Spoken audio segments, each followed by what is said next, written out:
I brought a snack too, so if you hear me munching, I apologize.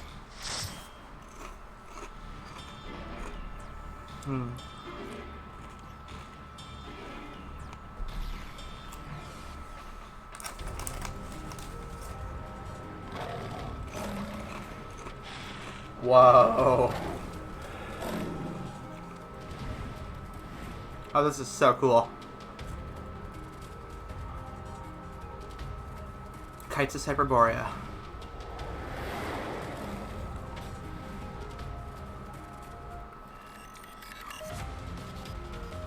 Is Emmett a fucking Dark Knight? Damn, Hades. Nice sword.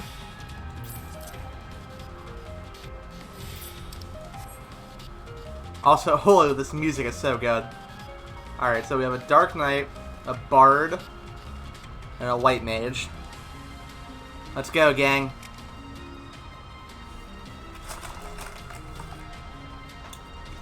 Please, turn back, else I might be forced.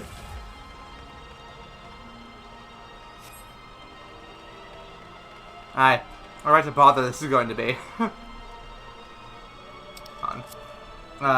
It seems he's determined to protect Medion. Have you ever wondered whether your creation is beneficial existence to the star? Want to know more? For Kites of Hyperborea, our mission is to determine the answer. From temperate plains to tropical jungles, from smoldering volcanoes to frozen fields, we brought creations to the proof in a wide range of meticulously recreated environments. Will your creature be able to survive in the wider world, or will it threaten the survival of other species? The answers to such questions, and more, our highly trained staff will uncover. Alright, let's go.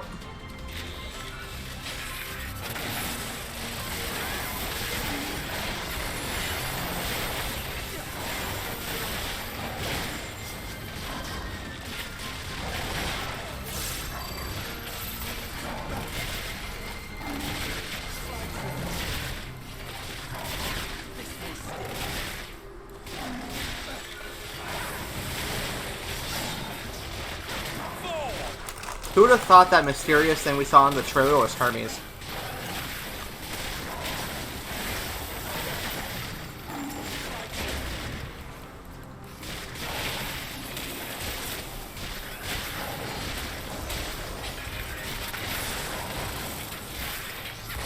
Ah!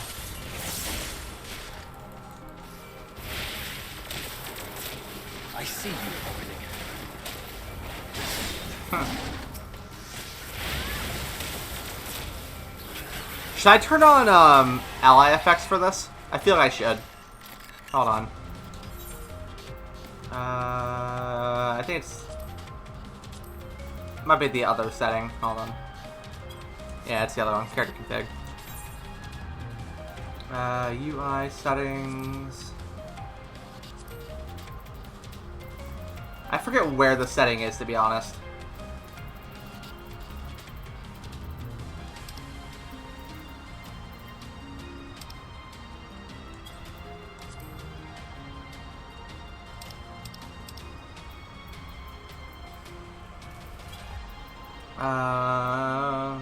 Control settings?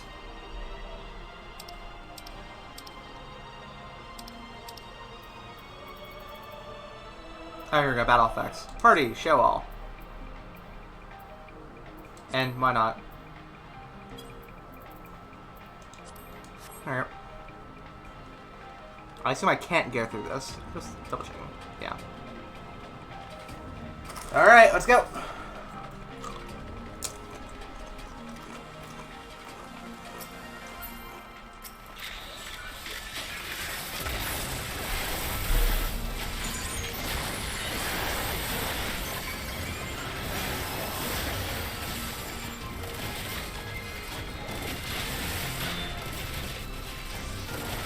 Ooh, that was cool.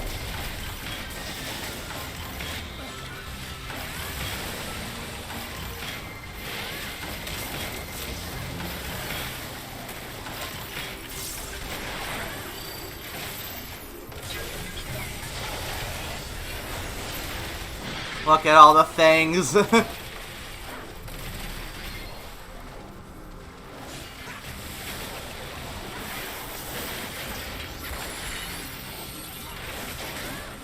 here.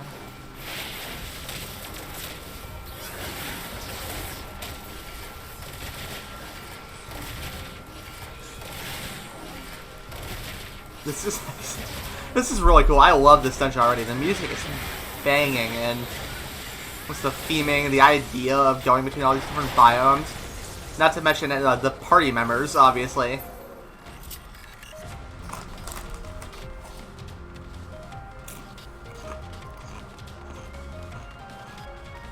Oh, whoa.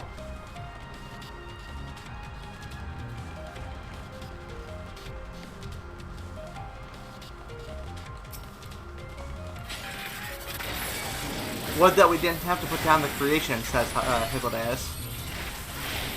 Yo, Emma, take aggro, please, buddy.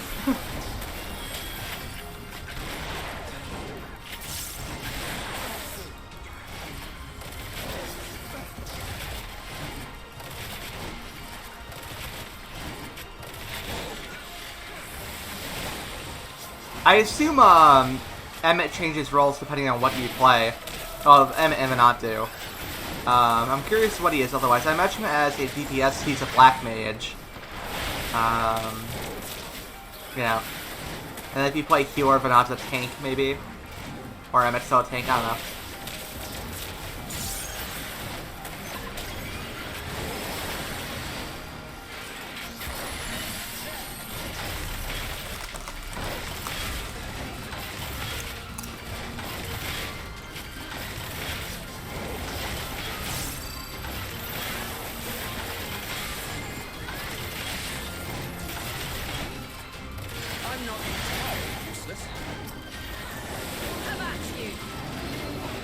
How about you? She sounds like a fucking pirate, and I love it. I really like Vanad. She's cool. Alright.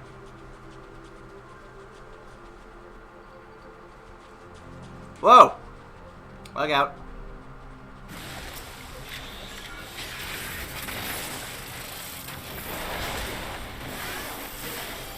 Okay, moving right along.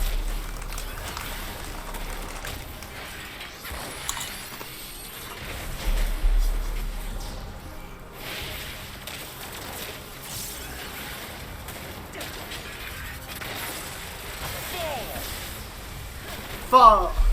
Nice.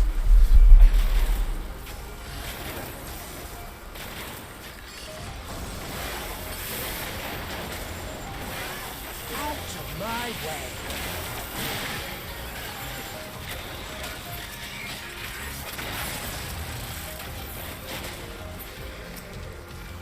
Alright.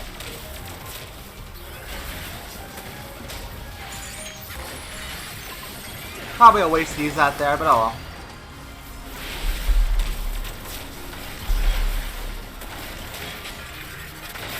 Out of my way.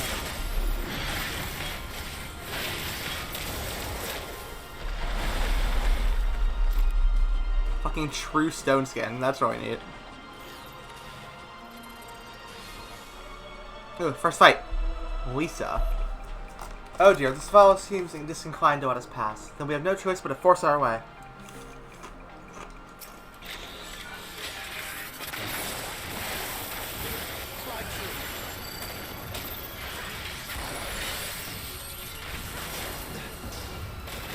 Have at you!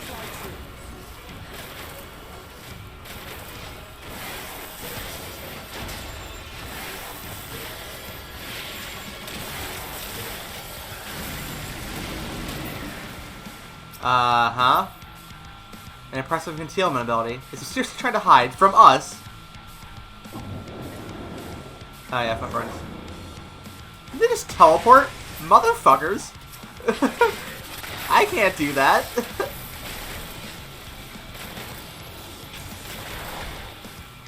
Nice call. Out of my way. Oh boy. Where have I seen this mechanic before?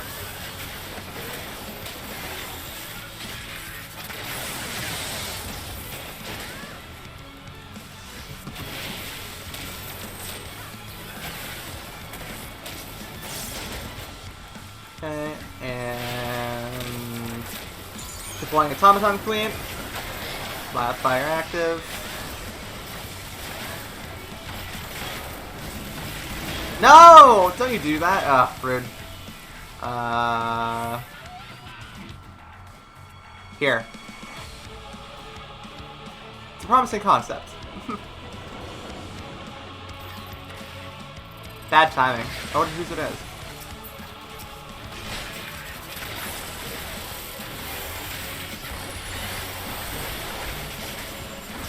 God. Kind of, again, I love the dynamic between this group. I would love to play a game that's just about, like, you know, a Zem pre-Sunderings adventures with these groups. You know?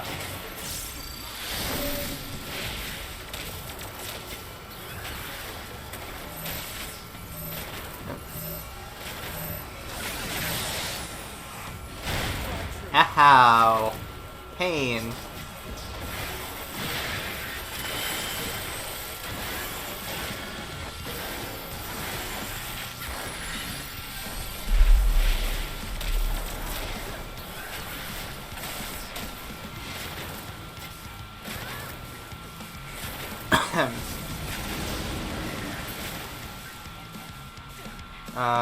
Here.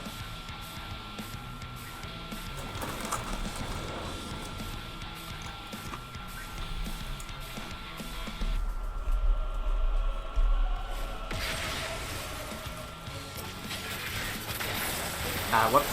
Oh. Doesn't seem like Astralis is going to use the limit break. Might as well.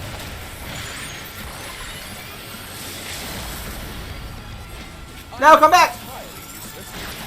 Alright, well, so much for that. Whatever. Drill.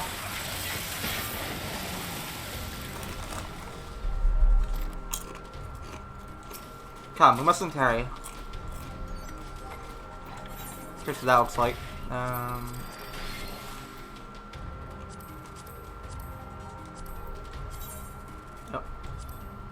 Cool boots. You gotta play that class type.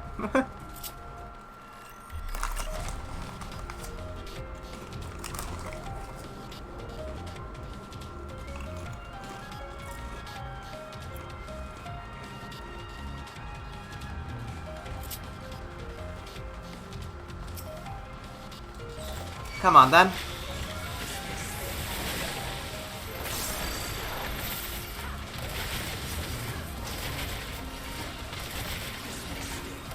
This may sting. This may sting.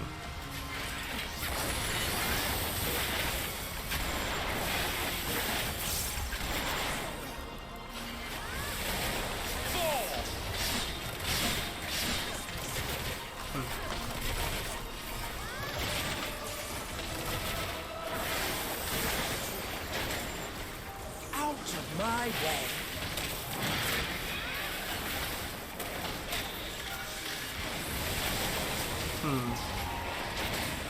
Alright. I see you.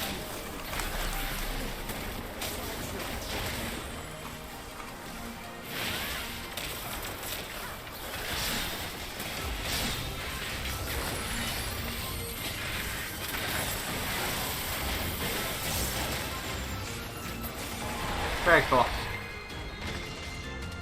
Alright.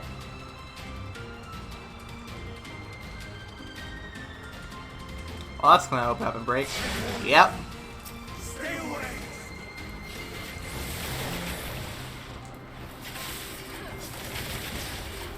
I don't want to fight you, Hermes, so I'm gonna have to, though.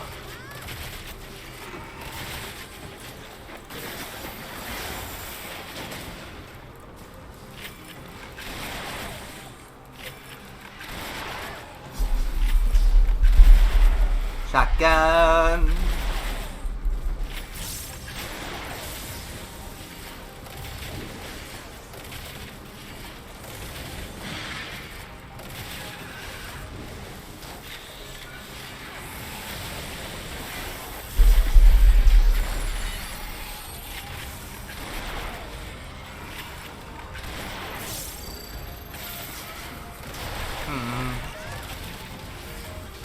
Doing large pulls in this place with players hurt badly. Yeah.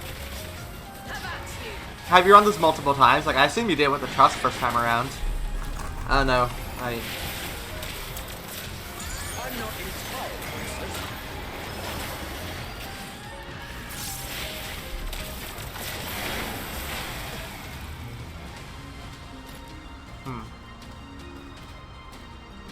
Alright. Nope, I did it with players in the first run? Huh, alright.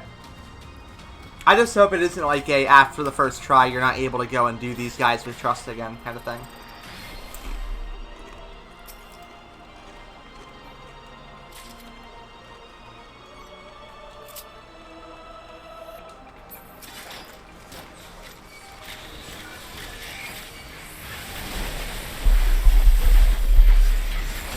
Not that I'm aware of? No.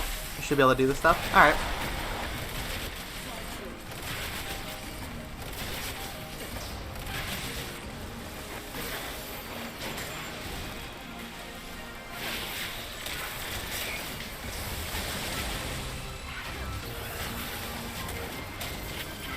Shotgun. God, just the sound effect for the scatter gun is so good.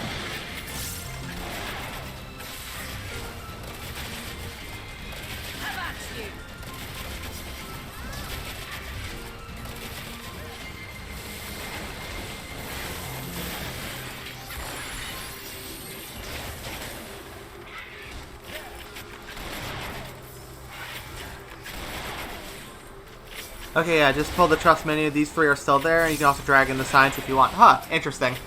Hey guys, wanna come back in time?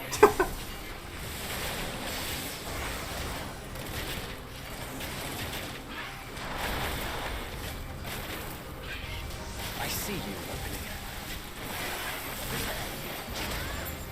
There you go. He doesn't, you know, he talks down on himself, but Hithlidus is no slack. Like sucker. According to Mistress Lisa, her creation is based on a concept of a bipedal wolf. And indeed, it is impressively manlike in its gait. It also highly intelligent and is evidenced by its ability to employ tools, while the gleam in its eyes gives the impression that it comprehends our words. If this proves to be the case, it could be a shame that its throat isn't designed for speech. I must make mention of this in the next report.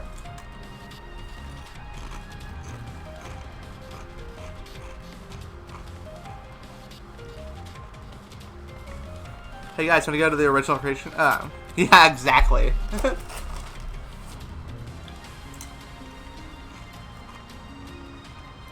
He may have his flaws, but you can't fault his managerial prowess. Seriously, you want to discuss his candidacy now?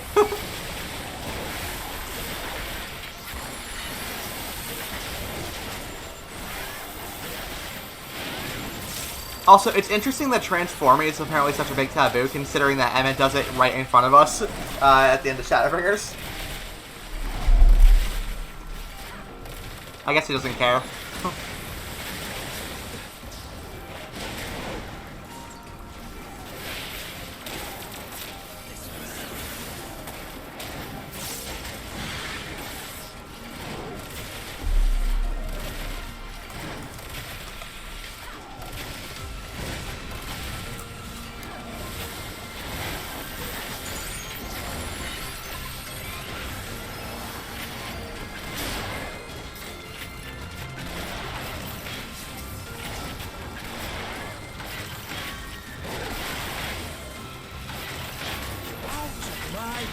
Out of my way.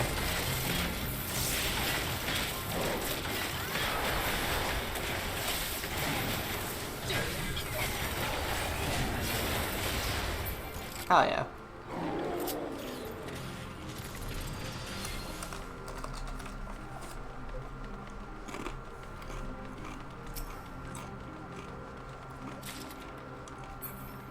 Come on, aiming gear. Let's go. Goodness me, what manner of thinking is behind this? There was truly no accounting for taste. A laden lord. Alright.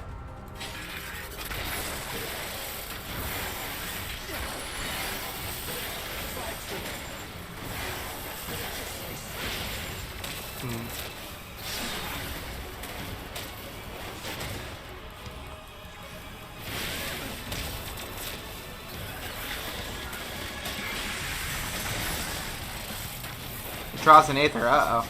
What's it doing?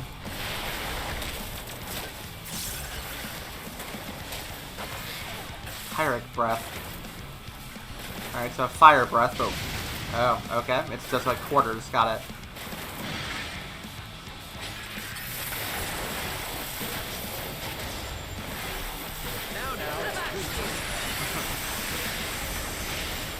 Yeah, I do find it funny how they're like, yeah, you know, all of these creatures will benefit the world somehow, but like, ooh,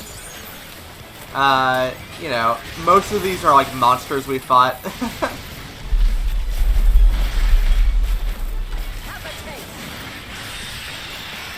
Alright, we got fire orbs. I'm gonna hang with a knot.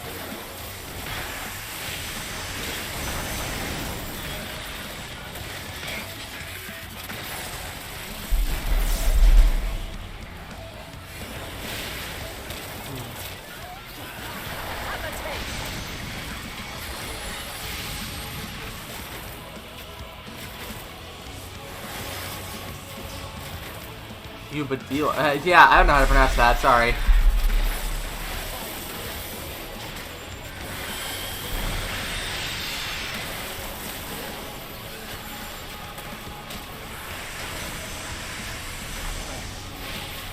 Oh boy, this is gonna be a big AoE.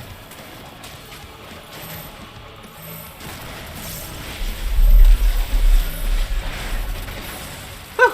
Alright, we're good.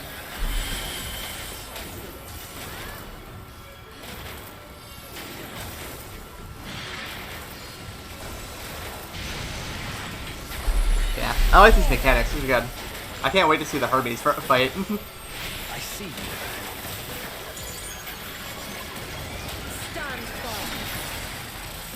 You got it. Thanks, Mom.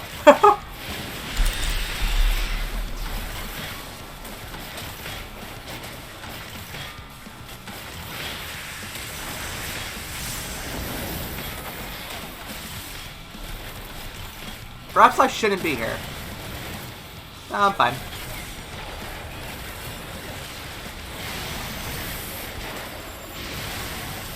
Ooh. I almost got hit by that.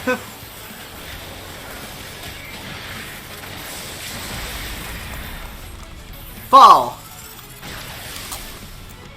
Oh yeah. Don't.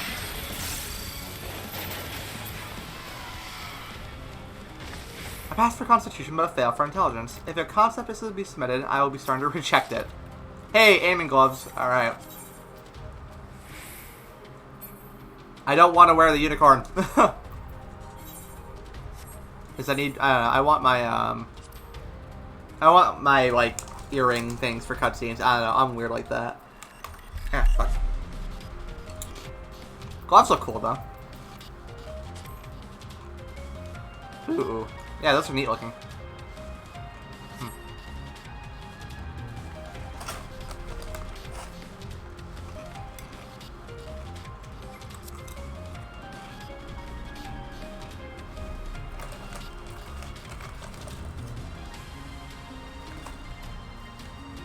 It seems like it gets kind of cold up here, maybe. Or it's just cloudy. I don't know. Cannot let you take Meteor.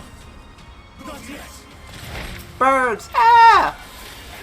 We're not taking Midian whether you like, or we're taking Midian whether you like it or not. I mean, you're not being very helpful.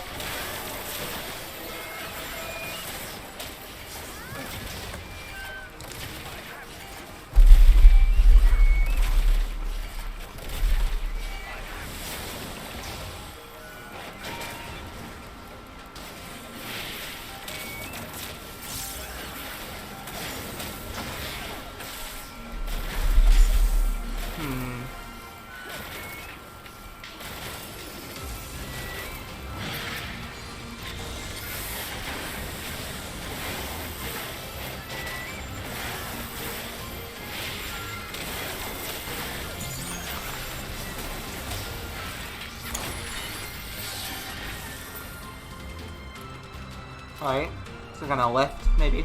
Teleporter? Whoa! Cool. Alright, so this is pretty neat. Oh, alright. Emmett, you wanna, like, take aggro, buddy?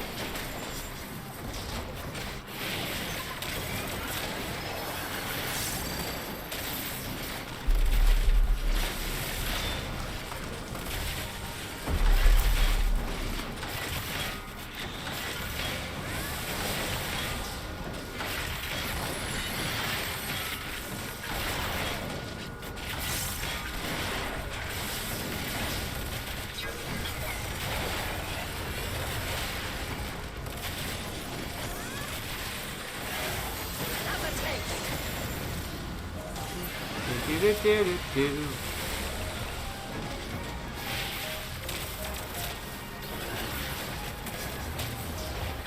Oh yeah, I could probably be using my scatter gun here.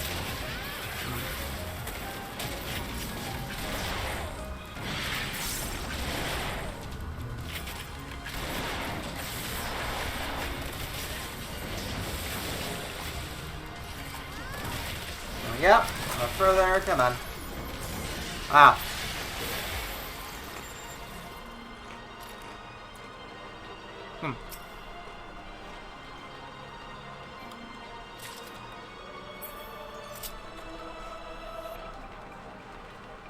This actually is really cool. I'm probably gonna end up running it a couple times after I finish the story.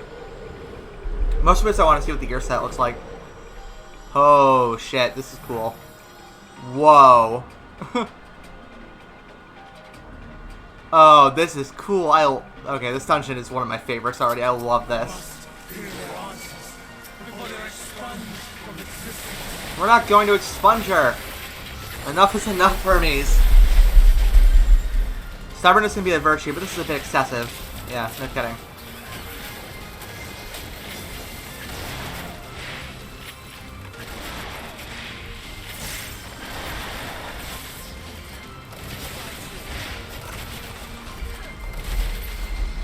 Ah.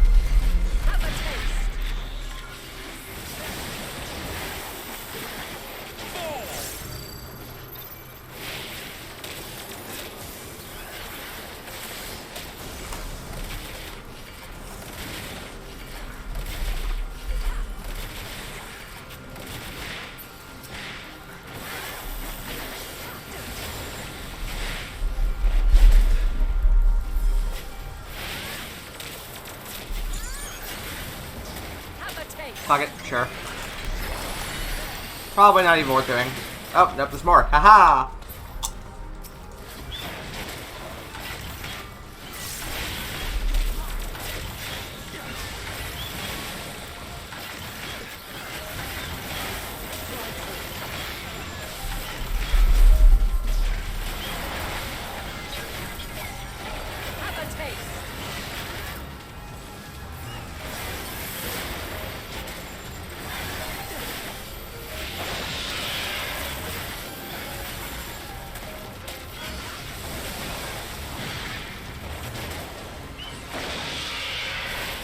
Come on, let's go.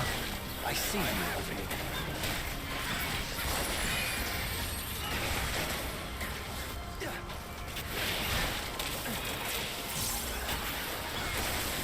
I should have drilled first, oh well. By the time I finish this, actually, reassemble should be off cooldown, so that'll be good. Bada boom.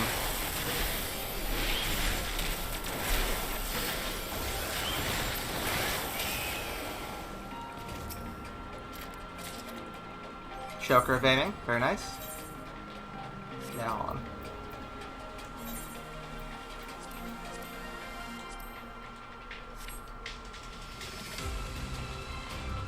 That looks painful to wear, to be honest. But alright. The successful creation of migratory birds who travel across continents with the seasons came as a breath of fresh air to the long stagnant realm of flying life forms. In the end, it was a relatively simple thing to grant creatures the ability to navigate the celestial bodies, but this method lacked the precise needing to guide them to the same location each time, as would be vital to their survival.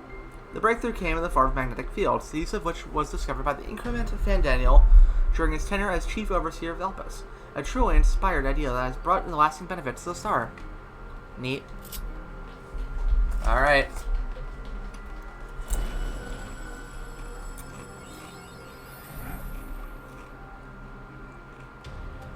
So this is fucking cool, right? Hermes, enough of this shit. Come on, man.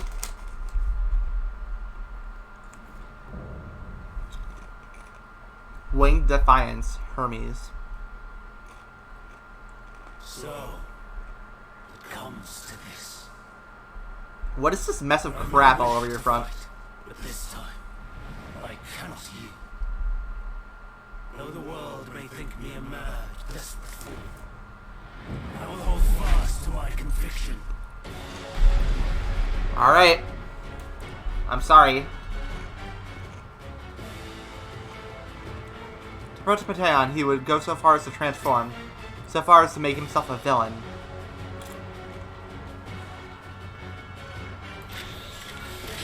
I will have Let's the go. time and tranquility I require. I'm expecting a lot of wind-based attacks and knockbacks. To me,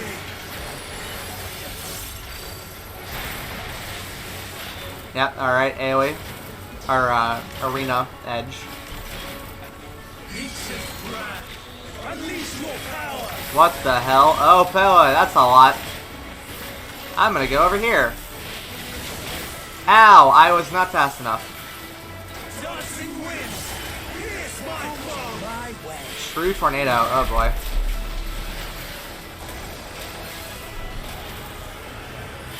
Stars on high, fall is rain. Really? Alright.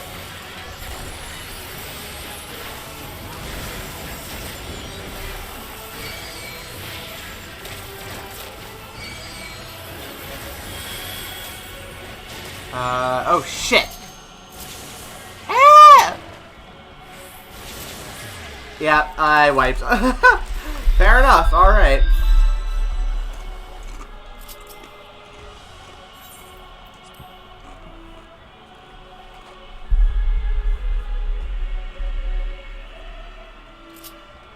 I get the idea now. I won't let that happen again.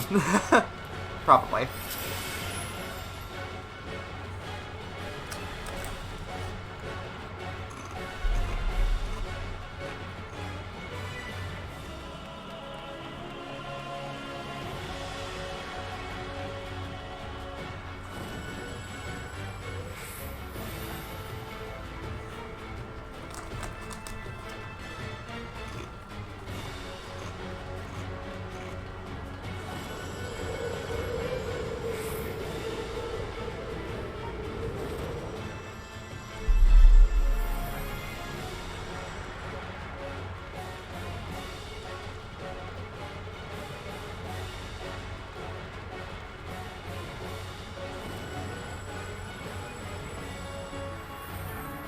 Alright. Round 2. I will have the time and tranquility I require. Lust and Have a pain, taste. gather to me.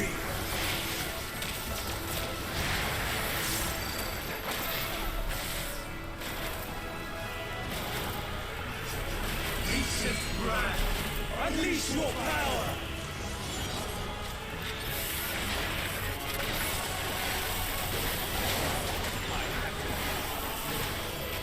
Dancing wind, pierce my foe. Their transformed forms are always really interesting. Stars on high, fall is rain.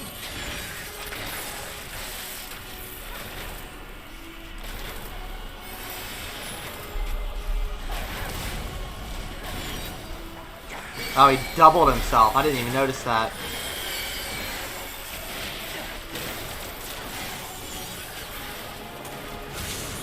Oh, come on.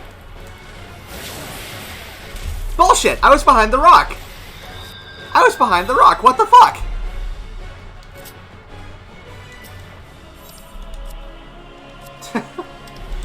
Alright. Rude! Extremely rude.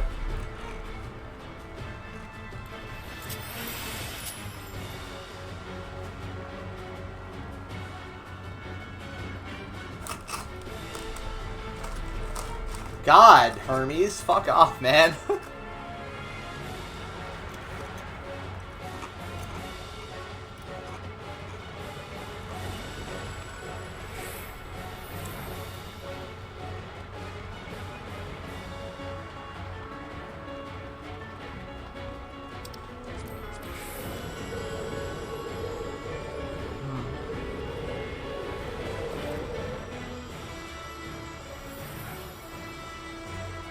Blah, blah, blah, blah.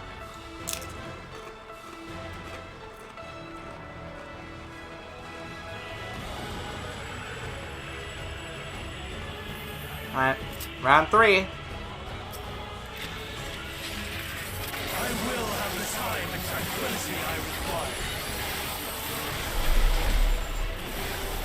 Lust and pain, gather to me. I see you.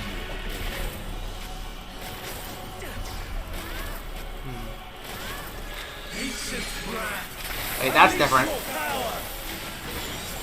Alright, let's stick with the NPCs. Oh, okay. It's all 4 directions. Got it. Tossing wind, here's my foe.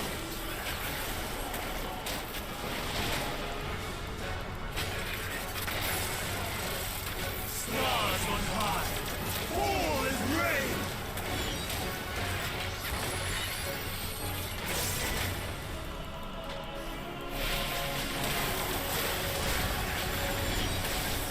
Alright.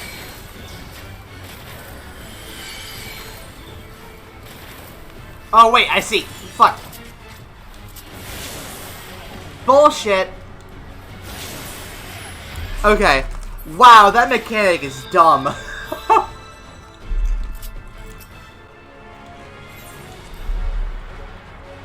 I get it now, but like...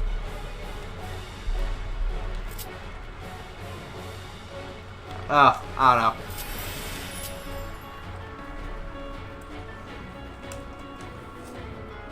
Sorry for wiping so much.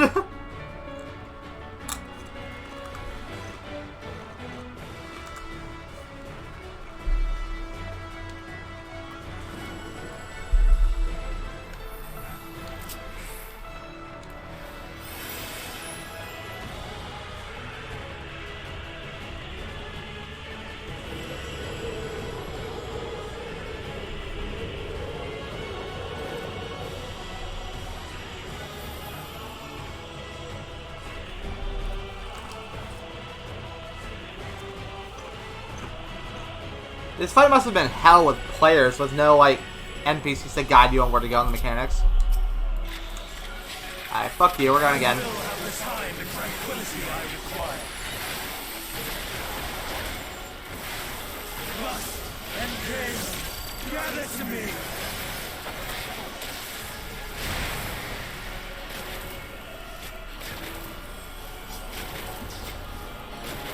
Ancient breath, unleash your power.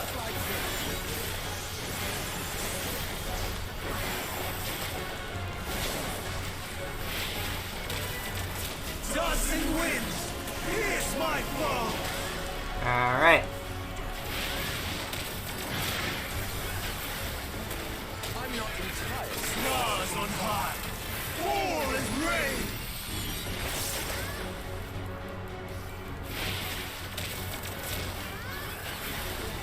Have a taste. Alright. It's this rock here. There, here first, and then around to the side.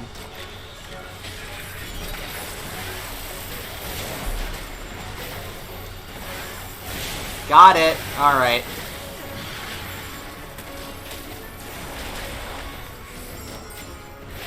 He's casting double again. Whoa, whoa, whoa, whoa, whoa.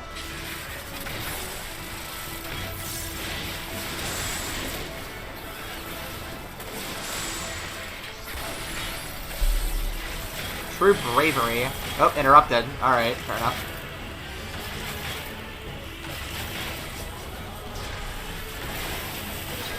I think this is raid wide.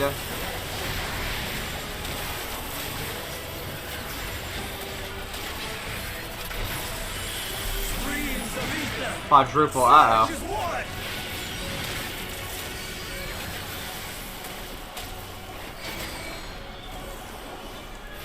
Alright, I think this is going to be stay in the middle, probably. Maybe? Oh god, I don't know. Yep. I see. Fuck. Fuck. Alright, I'm fine. I'm fine.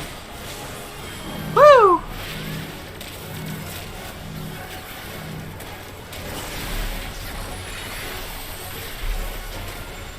Man, some healing would be great.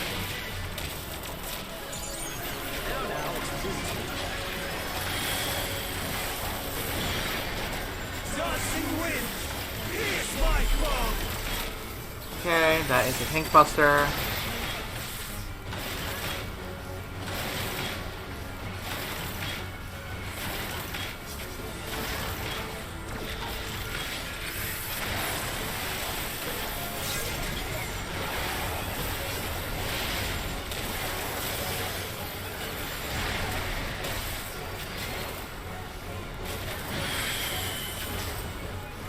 Alright.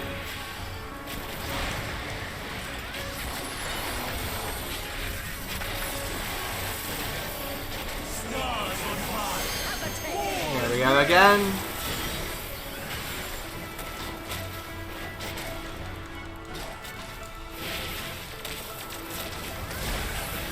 Okay, this rock. Here first. Then run back.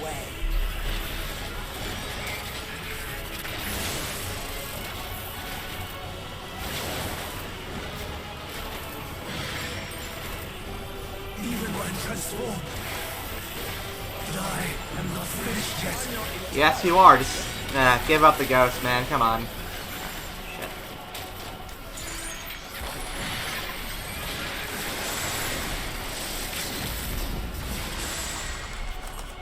Go.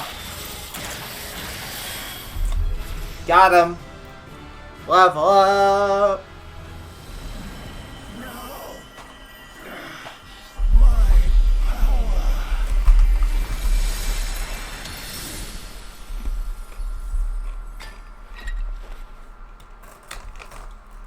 I'm sorry, buddy. I don't have a choice. Enjoy? Thanks. I won't.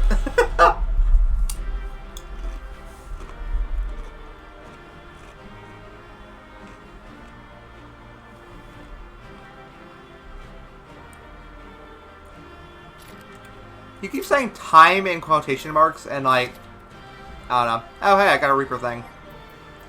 Let me see what the chest piece looks like for scouting.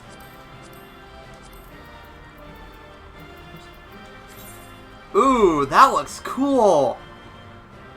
Oh, that's like Ascian gear. Oh, I like that. I might farm for the aiming set for this or something similar. What do you have to say? I'll just leave the rest to Emmett's out. Hopefully he has calmed down a little. Mary Chase, you let us on. Asterisk for emphasis, caps lock feels shouty, and I don't like that. Fair enough. Alright, well, time to cry, probably.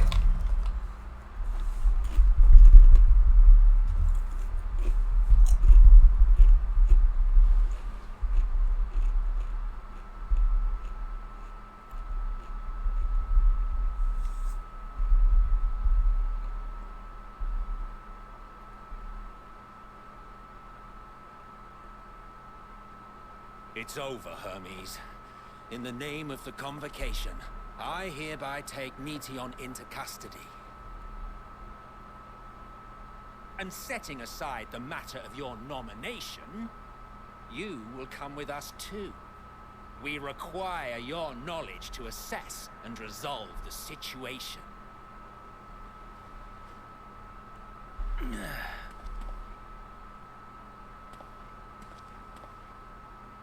Meteon, I am so sorry, but that I could have listened to your report in full, reflected upon its meaning, and conveyed it to others, that they might reconsider their chosen course. But I have failed, and that wish will never be realized. However, ere our fates become the province of others, I bid you tell me just one thing. Was there happiness in those distant stars? Was there a reason for living? Oh, she's gonna say no. Don't say no. Oh boy. We conducted our search as per your instructions. We scoured historical records, communed with the spirits of the deceased, heard the final testaments of the dying, welcomed their shadowed hearts into our own. One race had striven to create a world bereft of animosity. No, stop. They renounced relationships to avoid interpersonal strife, and in so doing brought about societal collapse. One race had renounced war and devoted itself to the enrichment of its people. Oh, God. Though they destroyed the enemy in reprisal, they could not regain their former glory. One race had concluded that finite time was the root of all woes. Aspiring to shatter its shackles, they went in search of infinity. They discovered nothing is infinite, and that neither time or death can be cheated. Disillusioned, they gave up on the future and themselves. One race had discarded all things that gave rise to sorrow, hoping to have only joy. They found joy lost its savour in the absence of sorrow, and lost their will to live. Though worlds apart, these peoples shared a belief. The belief that they had tried their best. That they had tried to fulfill their potential with every step and success. In the course of which they No, oh God. that they would never be free of fear and sorrow, anger and despair, of loneliness, so long as they yet lived. Oh, damn it. Even now their souls cry out for oblivion. And to this song of anguish, I lend my voice. We lend our voice. Oh, beloved mankind, shimmering jewels of beautiful Ffxiv, rejoice, for we will free you from the cruel yoke of existence. Damn it. There is no need to struggle in vain, for in nihility awaits salvation. You will know peace and serenity, and it will be beautiful.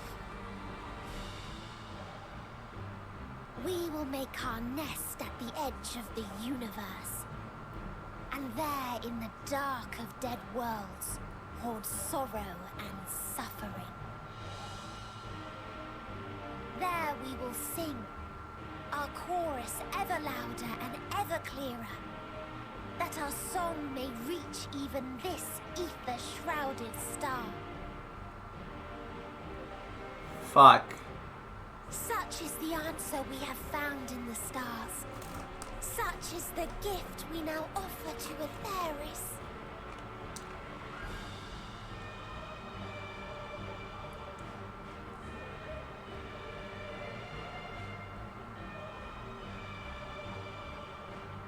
Who are you to decide our fate? To decree we live or die? This is it. This is the beginning of the final days.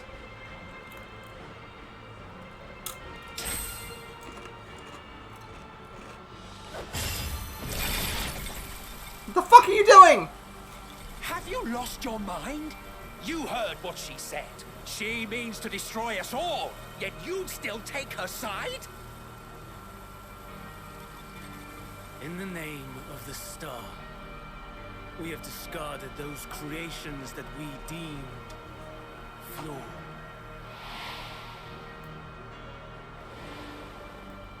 If we ourselves are flawed, does it not stand to reason that we too should be discarded?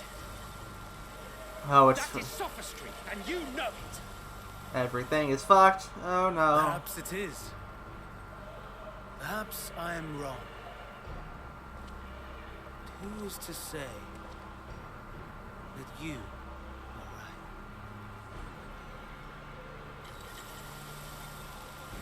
Let us settle this with a determination.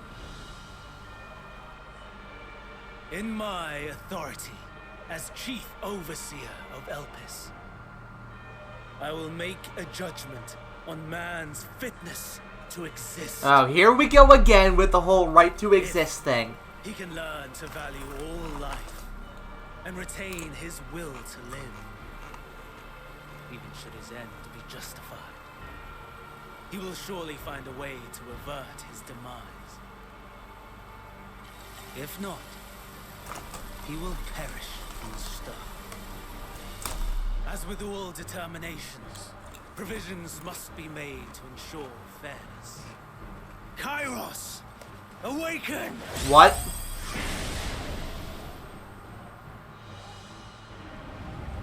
Memory reconfiguration system Kairos activated. Awaiting instruction. No. You bastard! Universal memory alteration. Target area. Catesis Hyperborea. Starting point.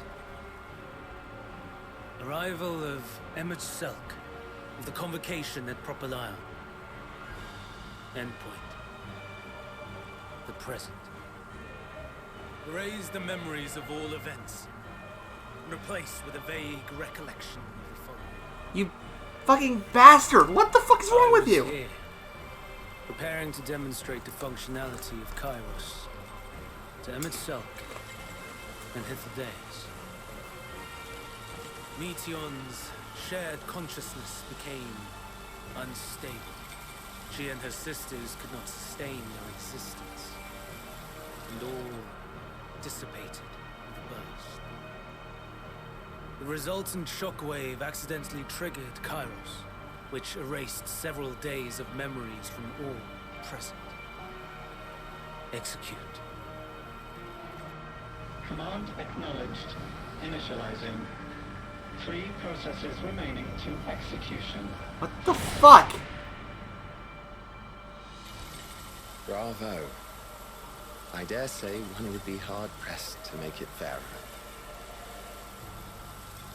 Everything that you told us, everything that has happened, the fact we've even met, it will all be gone. No!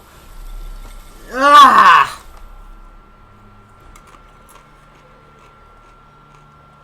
Go, Meteor. To the edge of the universe, where none can reach you. Hermes, won't you come with me? If you were to shed your flesh, I should be able to carry you.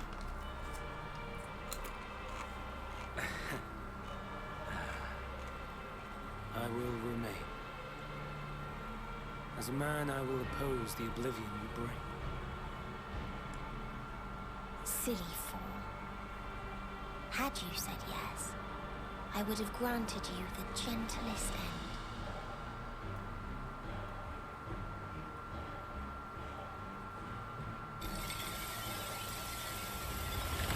Yeah, come on, Vinette. This ends here. Come on! Fly, Meteor!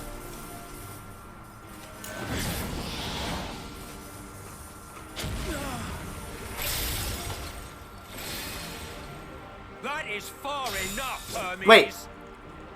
The mark. Is that a normal thing? What the fuck just happened? To me.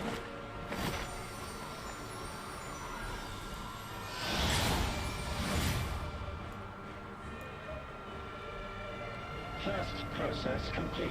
2 remaining to execution of memory reconfiguration. As if we needed more pressure. Great. No matter what, you cannot forget what happened today. For it is the key to saving your future. Your world. This fight is our fight. What comes after, our problem to contend with, not yours. No.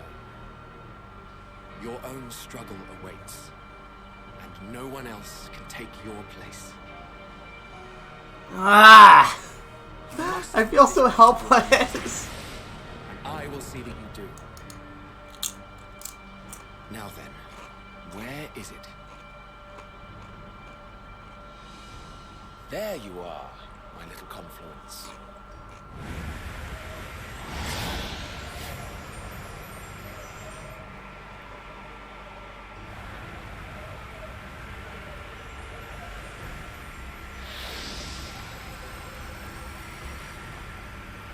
Come on.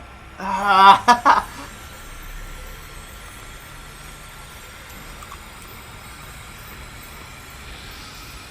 Almost.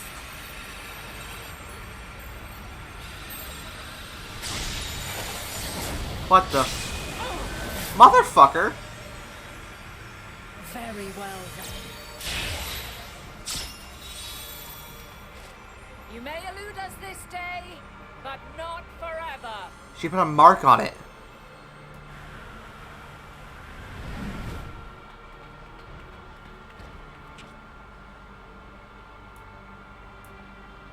Oh, fuck. Meteon's gotten away. Second process complete.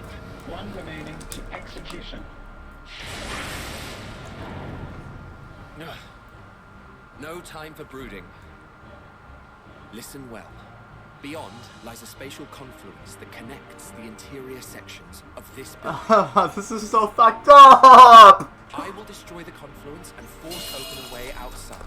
When I do, you must jump through.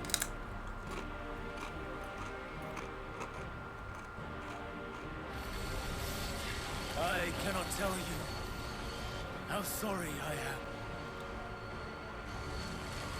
But neither can I let you escape!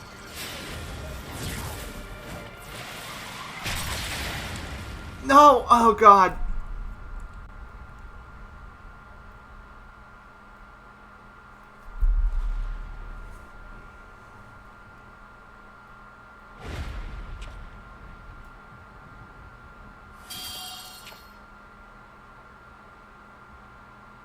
Too brave by half.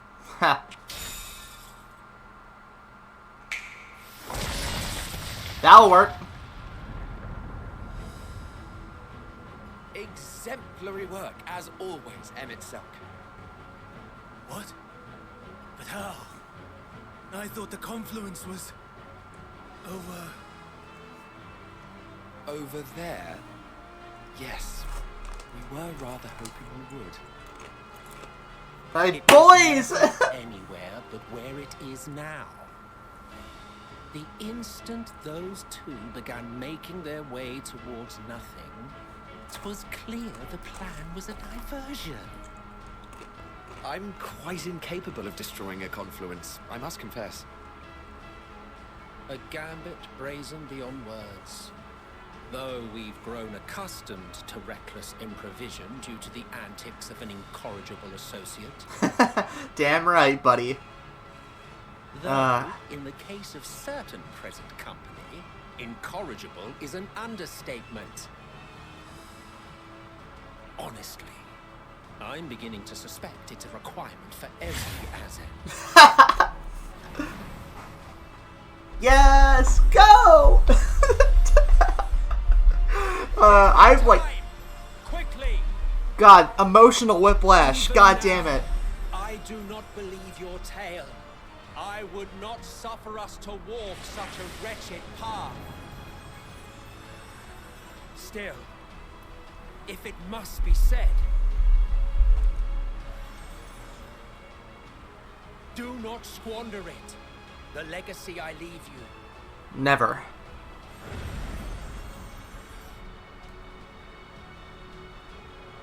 Final process complete. Executing universal memory alteration.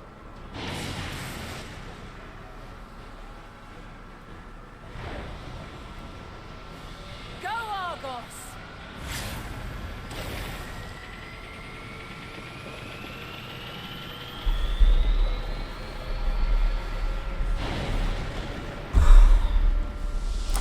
Ugh. I'm glad we escaped, and that was a cool move, but still, god damn it, Hermes! Fuck!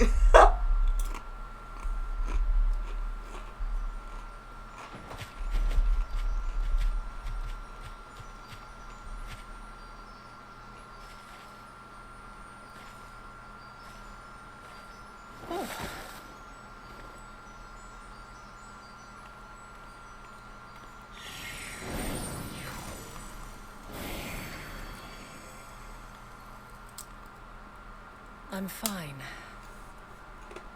Just a little tired.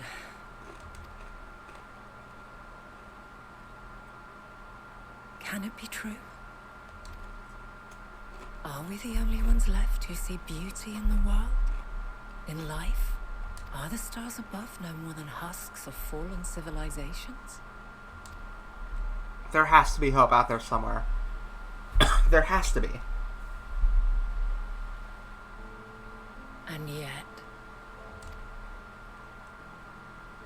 I feel her. Though she is unimaginably distant, I feel Meteon's presence, and the place where to we must go. Ere she made good her escape, I placed an enchantment upon her, one which allows us to follow her trail. She has already left the outermost bounds of Astralis, and continues on her way.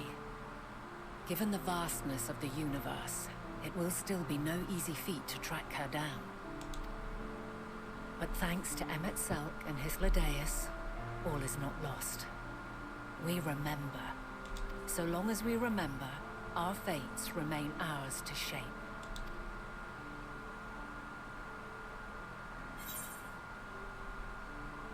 What became of the others, I wonder?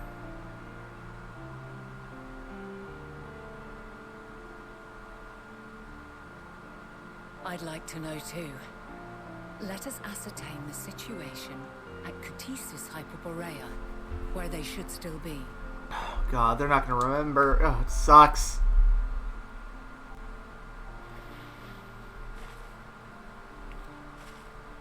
Given the likely state of their memories, however, it would be imprudent for us to approach them directly. In which case...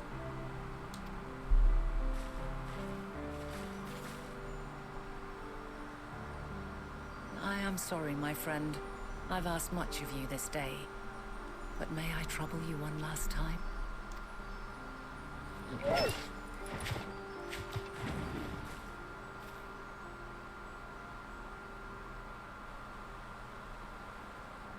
Argos will investigate in our stead. We will share in his consciousness and see and hear as if we were with him. Alright. Now, close your eyes and open your mind. Yes, mother. I mean...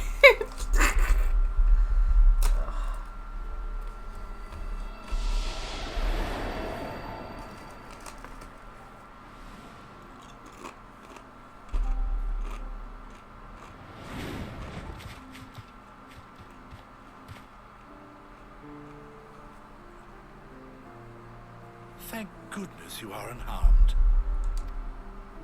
Unharmed? There is a gaping hole in my memories. I can scarcely remember arriving here in Elpis. Forgive me. I was preparing to demonstrate the functionality of Kairos to our guests. But Meteon, her shared consciousness became unstable. And she... So, that's what prompted the state of alert. And when you went to investigate, you were caught in Kairos' accidental operation. So it would seem. It's all a blur to me. Such an unfortunate accident. Oh, and what of Vinar and your other companion? You went inside together, as I recall. We did? Vinar was with us. I have no recollection of it. But that there is her familiar, is it not? The fellow seems happy enough, so I think it's safe to assume his mistress as well.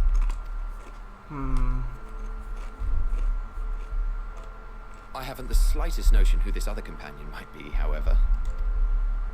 Ah, well, that individual struck me as a bit different, for want of a better word. Perhaps it wasn't actually a person, but some manner of creation. Curious. I must ask Vinar about it when next we meet. Yes, yes, you do that. Now, if we may tend to Hermes, whatever this Meteion did, it seems he bore the brunt of it. Once you are fit to travel, you will return with us to Amarant. We need to make certain there are no other ill effects. Also, I am here on business of the 14. We've already had the conversation, like as not, but since your toy wiped my memory, we'll have to have it again. Yes, of course. As you see fit.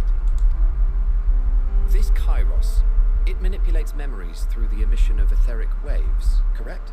There is a theory which holds that memories scoured by blasts of ether are restored when the soul is cleansed in the underworld. If true, then perhaps when our time comes to return to the star, we shall remember these few days we have lost. I doubt aught of interest occurred. Look forward to the revelation if you like, but I should prefer to reminisce. Oh god, when we go to see Hideoin in the Ethereal Sea, we're gonna run into the two of them, and it's gonna be so sad. Ah, no, dude.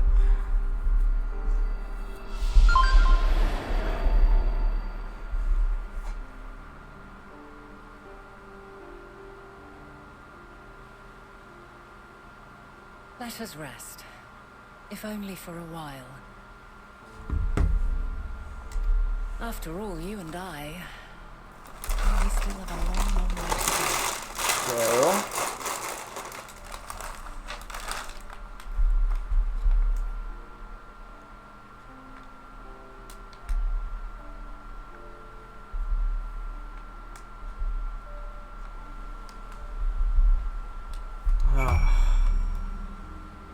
God damn, man. That was a lot. Okay. That hurts. That really hurts. Are you feeling at all recovered? I understand that your exertions were more than purely physical, but resting one's body, if only for a moment, is never without merit. As for Hermes, I think it unlikely he will create more Endwalkers. He poured himself into making, he poured much of himself into Meteion, and now that she and her sisters are gone, dissipated in his mind, the grief must be unbearable. He will blame himself. He will believe that he had never acknowledged his dissatisfaction with the world, then the media would never have been born to suffer and die. The offer to join the 14 will become a welcome distraction, and one day hence he will face the advent of the final days in the role of Fandaniel.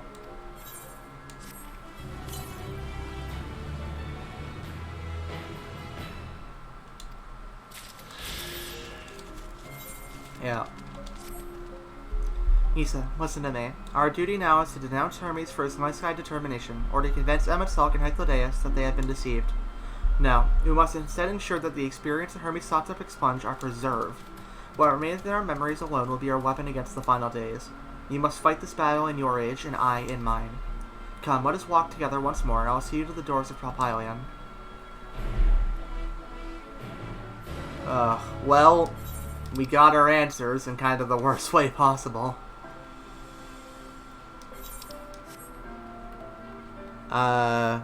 Just DirectX crashed in the last dungeon the entire— Oh no, Ren, I'm so sorry. That's awful, dude.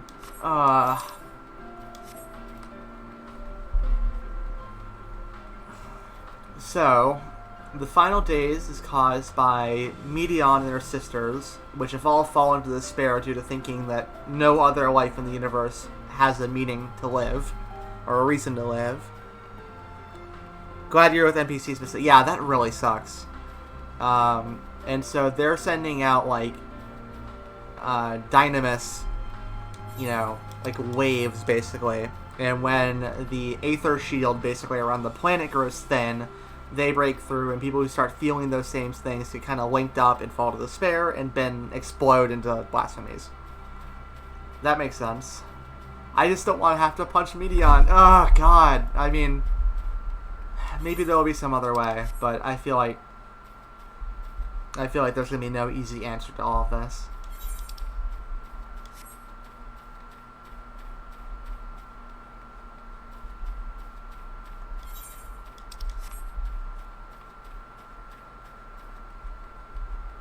Oh, I hope your login time isn't that bad next. Alright, when you log in again. Yeah, and the people from around don't know it's coming. So, I was wondering how, after we started meddling here, they were going to ensure the timeline stayed consistent. Or if they were going to at all. I should have realized that when Hermes mentioned a memory-altering thing, that was how they were going to do it. Very well foreshadowed, but also, god damn it.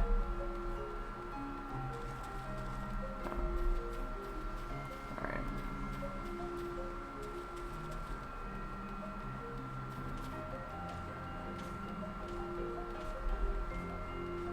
Ah, that sucks. I'm sorry, Ren. When I got Arrow 202, I just tried like 3 or 4 times, and eventually I did get in. It's possible you might get, be able to get back.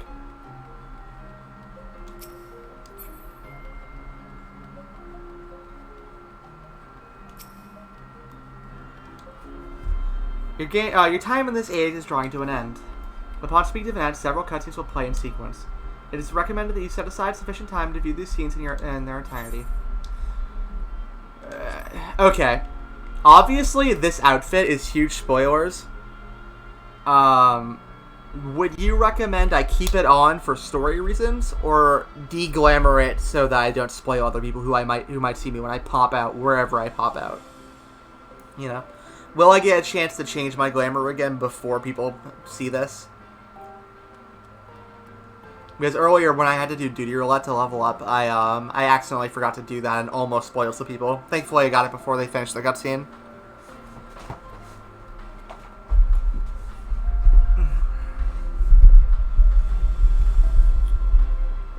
Trying to remember where you end up. Thanks. Yeah, sorry. De-glamour? Alright. Cast glamour. Remove.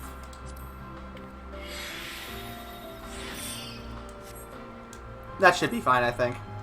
Yeah, hell. Oh, it looks so stupid. Alright, that's going off. I'd rather just wear my normal outfit, but, you know, I don't really have that. I can't cast glamours here. Yeah.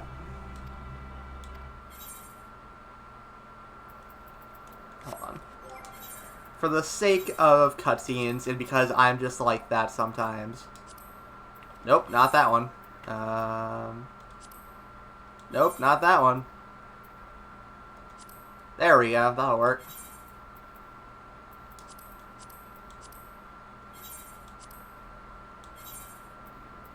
Oh.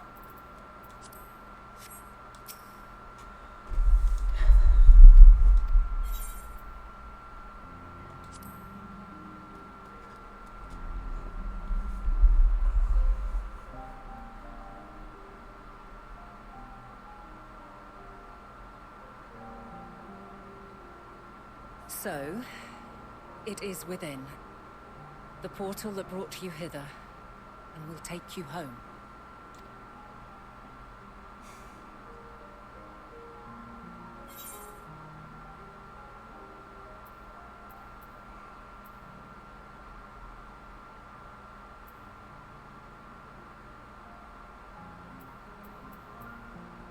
Perhaps I should stay and help. I don't know.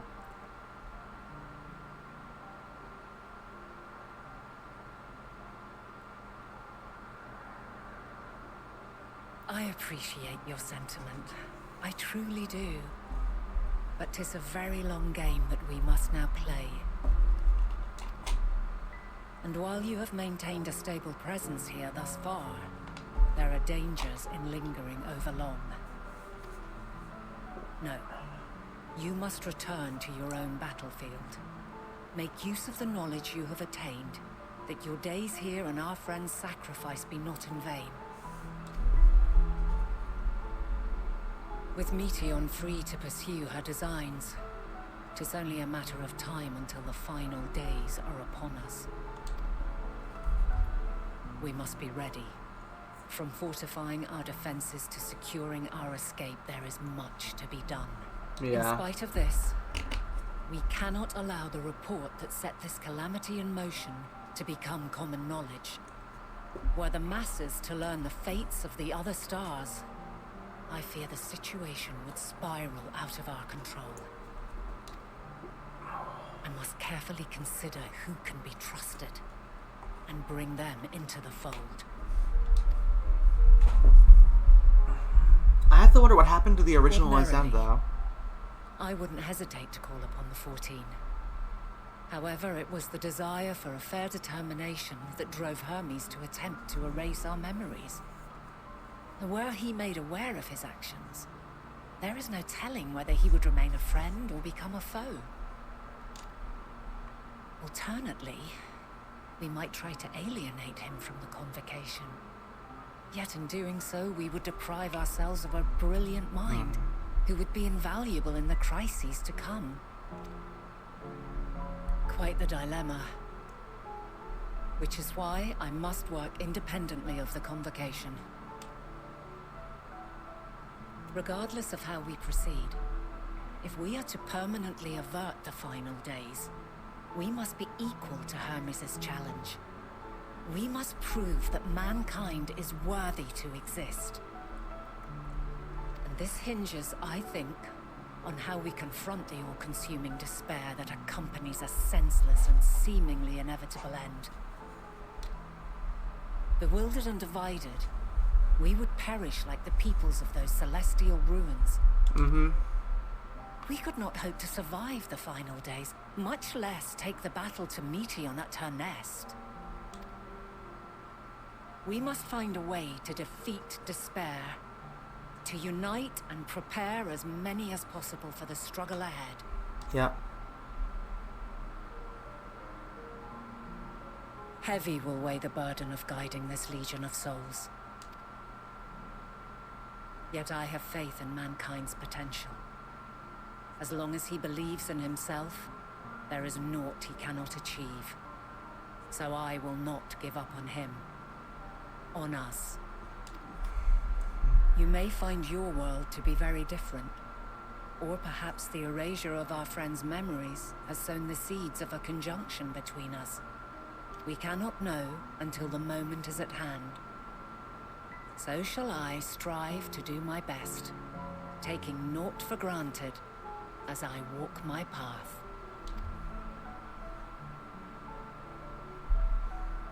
And I pray you walk with me to the end. Roll credits.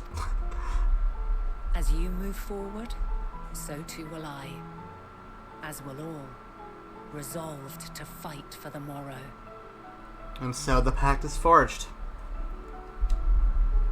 And when mankind has found the strength to stand against despair, we shall silence the song of oblivion. She who sings it will learn our journey is far from over. This I promise.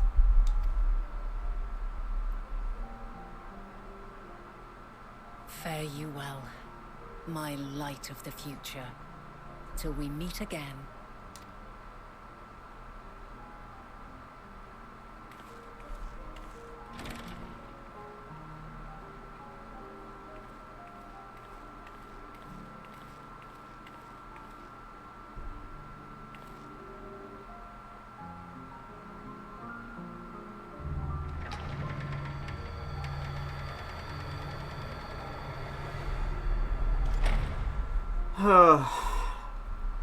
Oh boy. Well, that was a lot. I imagine there's still more to come, though. I need to make sure that stuff gets into my glamour dresser ASAP.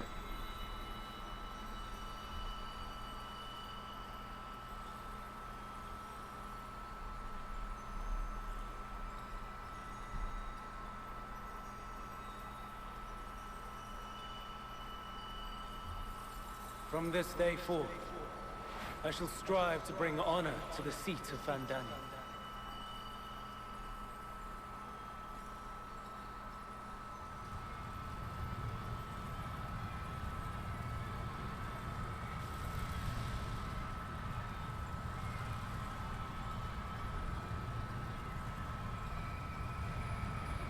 Oh god, we're seeing her memories. So this is where this part of the trailer comes from. Okay. Yeah, cutscene time.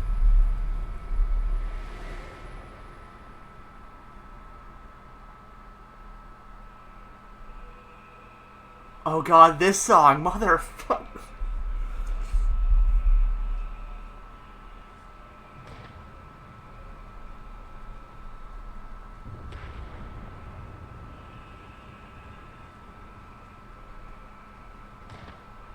Amarat. And the final days, of course. Even now, I remember standing there, locked in a moment where the sky is aflame.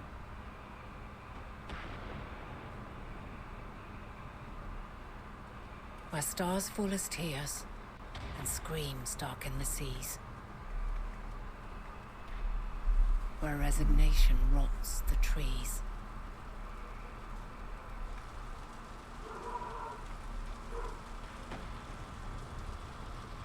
Where terror twists magics into abominations.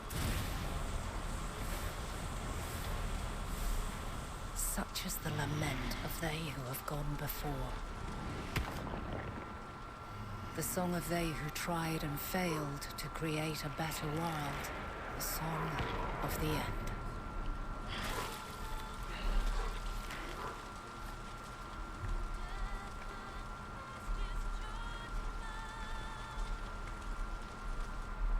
That which hides at the edge of the universe is no longer hope's creation.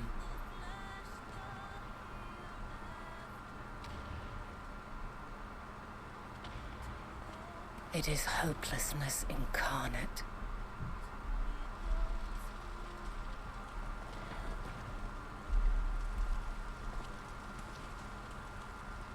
That day, mankind saw half of its number sacrificed to bring forth Zodiark.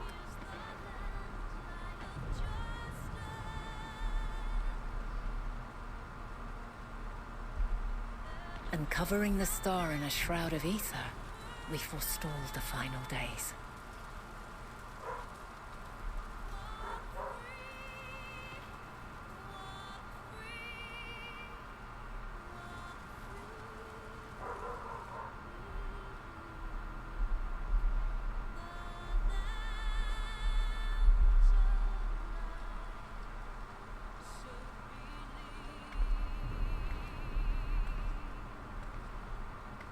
Yet the cries echoed still. We wept for innocence lost, wailed for death inevitable.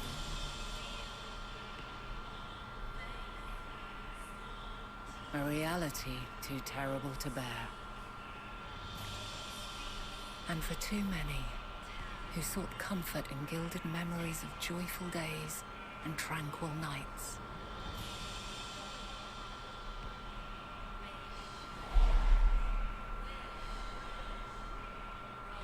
Oh god. This is all wrong. Why must we suffer so? It needn't be like this. No. There must be a way to restore This voice, the way they were.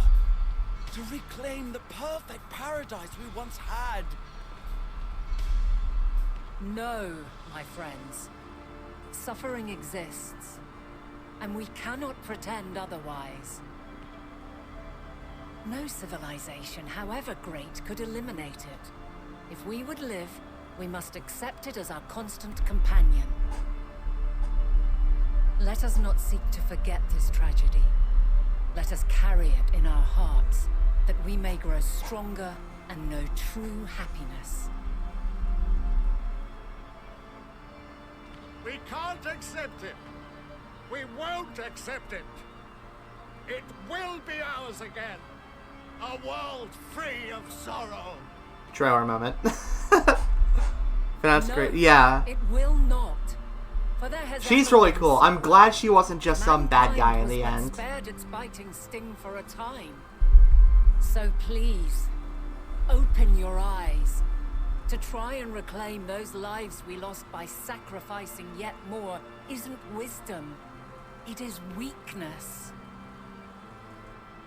No paradise is without its shadows.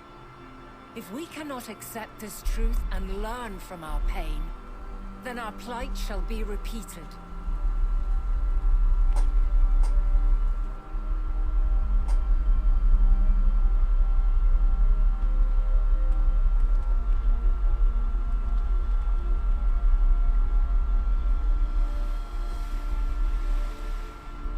What are they doing?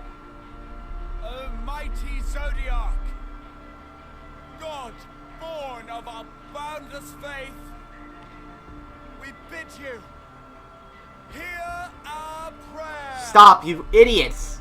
Accept this offering of lives, and deliver unto us the lives we once had. Deliver unto us the days of No, old, god damn it. the days when the star was a font of love, and we knew naught but bliss.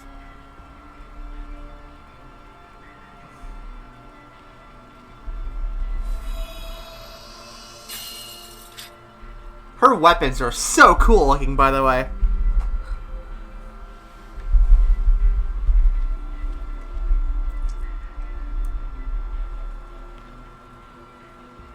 You would destroy it? Our beautiful world?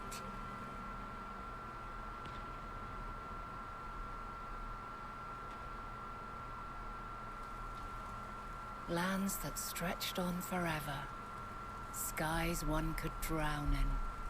The heartbeat of nature, silent yet strong. And amidst it all, a people. Beacons of light and life. Laughter that warmed my heart like naught else before. They are my meaning and my purpose. My love.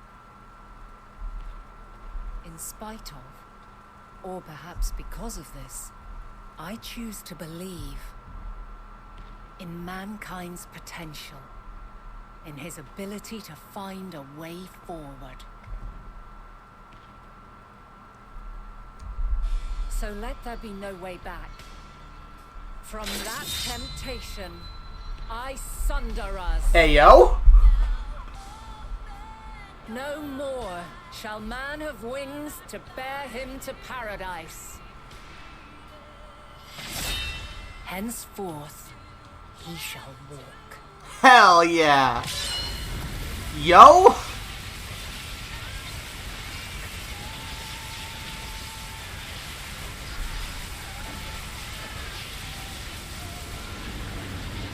Aw, do we get to see the fight between them? Come on, that'd be so cool. I don't think so, but that'd be really neat.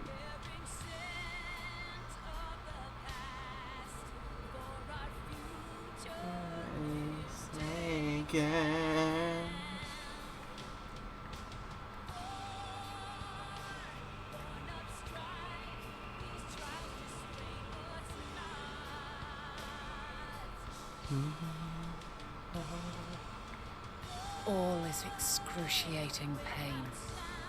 I breathe fire and torment.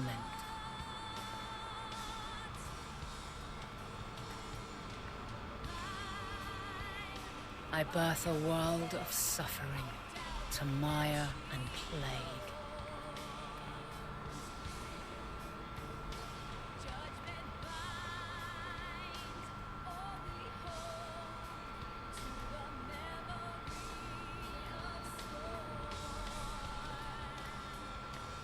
Canonically, by the way, I've not created cat girls.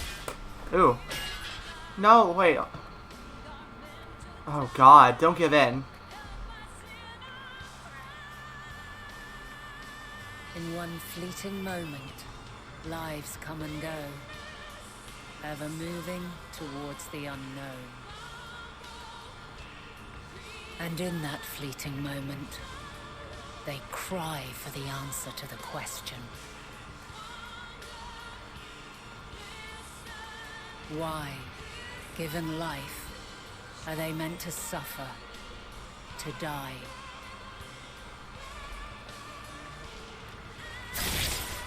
Oh god. As fragmented, imperfect beings, yours is a never-ending quest. Come on, hang in there.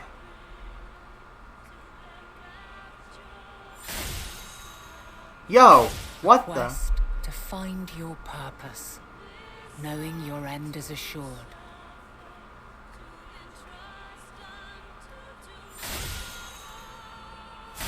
To find the strength to continue when all strength has left you. Come on, you're not alone. Don't give up.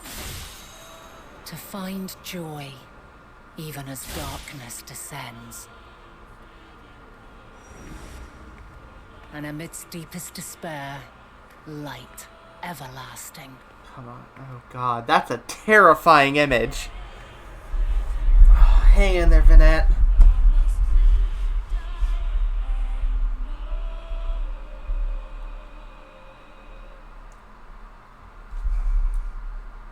She's suffered for so long. I have to help her. We gotta help her somehow. A conjunction has begun to form, an intertwining of your time and mine.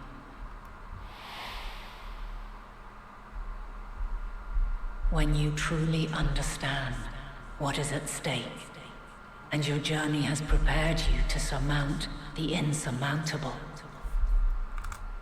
then shall I honor the promise made in another time, another age.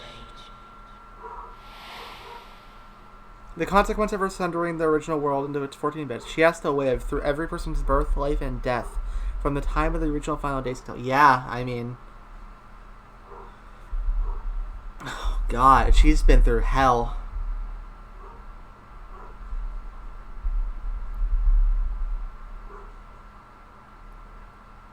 If she had the strength to take another step, could she do it?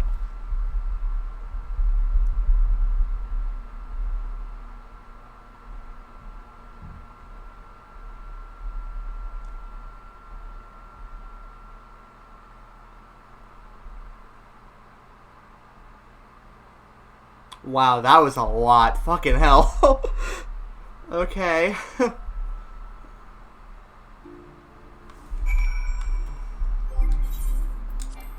I can do bigger.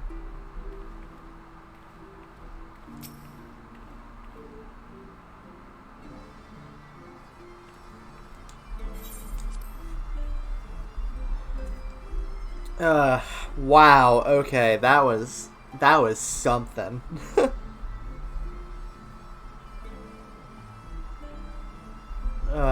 Okay. I mean, yeah, we gotta complete this deal. We gotta go and track down Hydaelyn and release her from this torment. I mean, there has to be something we can do to, you know, fix this.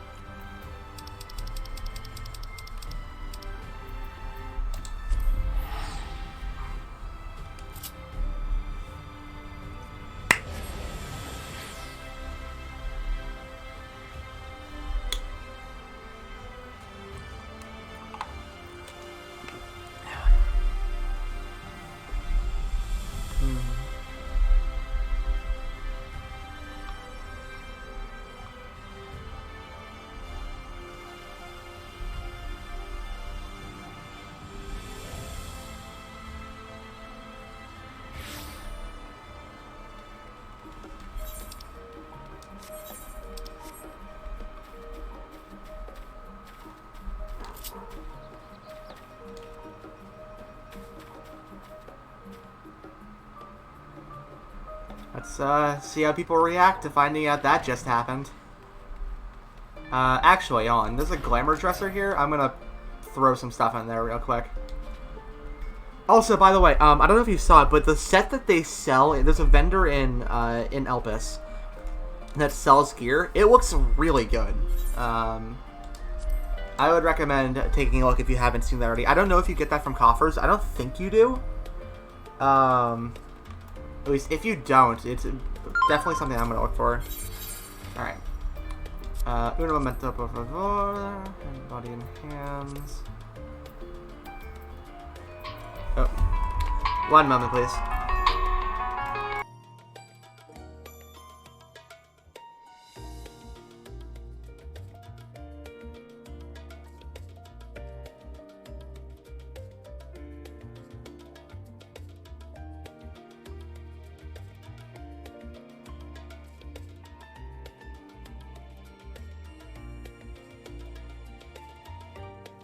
Sorry about that, I had a phone call. I just need to grab some food real quick. I'll be right back. And yeah, hang on. I'll be right back with you.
I am back.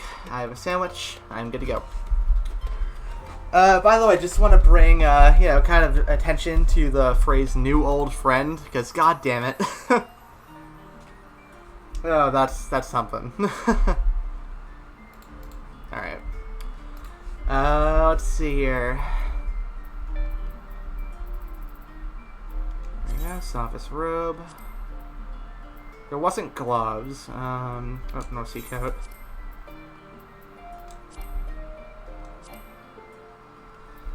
Great. Yeah, that's pretty cool. I wish I could see these without the glamour I had applied on them. That'd be really great. Let's see.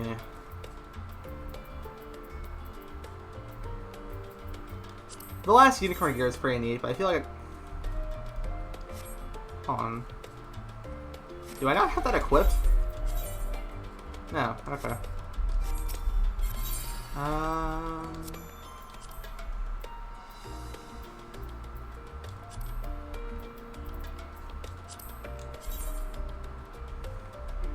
Pretty cool looking. I'll probably end up deleting it though, because I don't have any scouting classes leveled. Oh, that's cool looking.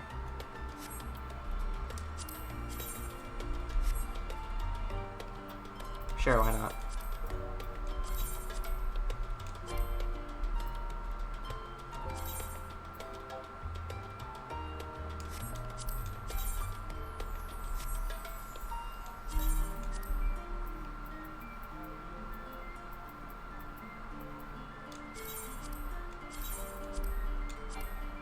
I should have repaired all this shit before I came in here. Hold on.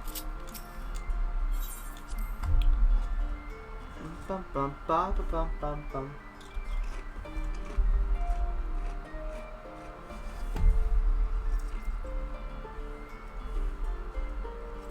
God, this music almost sounds too happy after everything that just happened.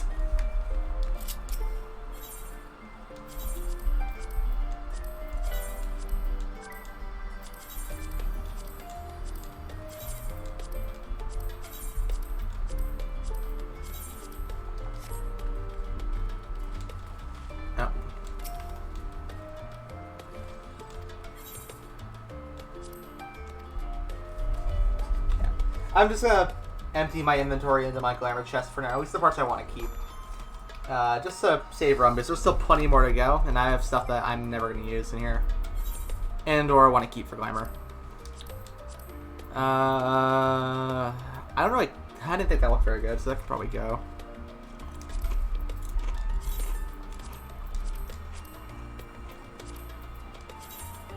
Oh wait, that's right for glamour plate, never mind.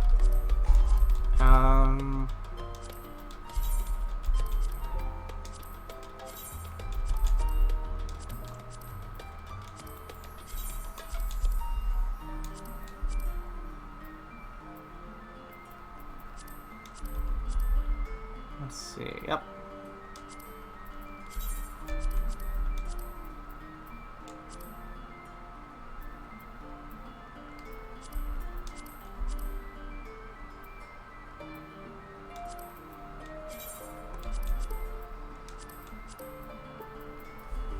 Oh, I can do another role quest now. I'm gonna probably go do that before I continue the story, just to keep things consistent.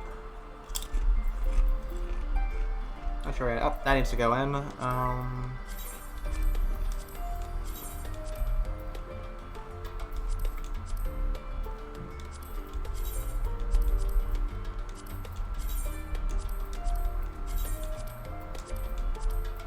see.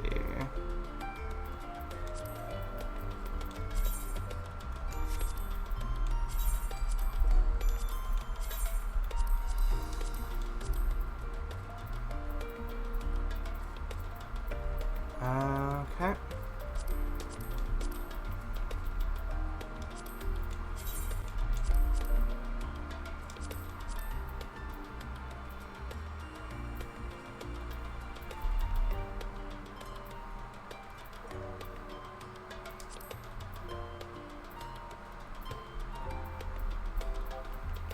I wish they would really, I really wish they would expand the glamour chest size, because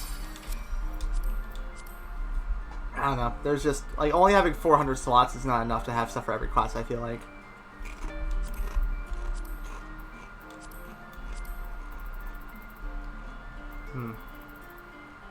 Oops.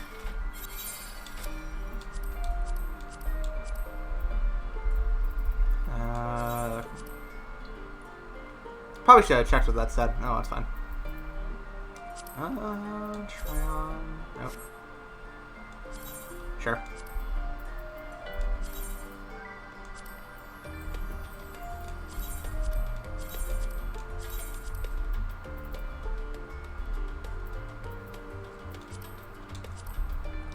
Let's see here.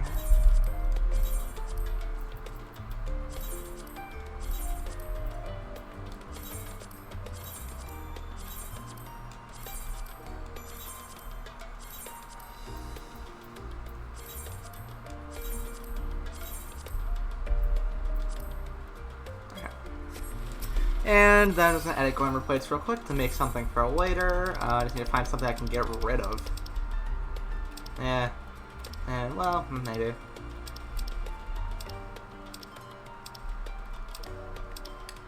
I never did, what was that, like a healing thing? Casting set, right. I'll get rid of it for now. Oop. Ignore this for a bit, guys. Sorry. You know, I'll figure it out later. Alright. Before I get into the main story, I should probably go to the Doman Enclave. Man, that's a pricey teleport. Oh boy.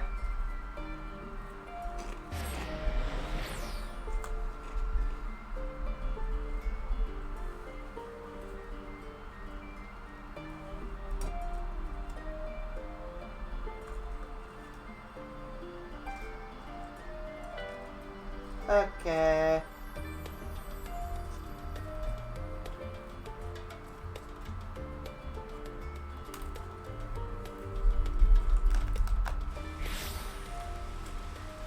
Alright.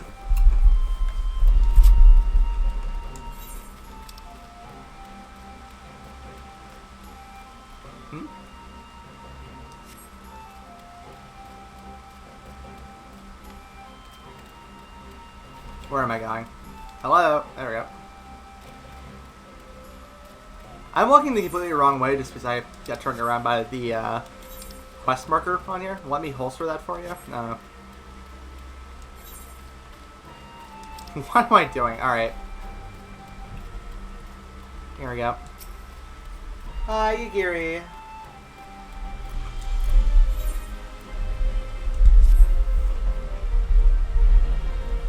Ah, Issa. If you were to come to ask us after the blasphemy, I have not to share as of yet. Our shinobi have seen no sign of the beast. The return is, however, all accounted for, and Lord Hien has seen them safely to Kyankan. As such, he is personally assisting with the hunt. For a blessing, there have been no reports of other villages turning, and yet, before the situation takes a turn for the worse, there's a matter I feel warrants a further investigation. Kisei. Though a villager of Hisari, I suspect she may, in fact, hail from my home, Sui no Sato. Knowing they would be loath to answer my inquiries, I entreat the Kojin to contact Sui no Sato in my stead. While contact with the outside world is kept to a minimum, they have ever maintained a relation with the Blue of Tamamazu. At mention of Kisei, however, their cordial warmth turns strangely cold. If you are to learn more, I fear we have a little choice but to go and speak with the people of Sui no Sato ourselves. A simple visit for you, I imagine, but my banishment complicates matters. That said, it has been many years since I left home. Were I to disguise myself, I might go well unnoticed in your company. If you are willing to take the risk. Yeah, of course. Risk is my middle name. Hell, I just went back in time.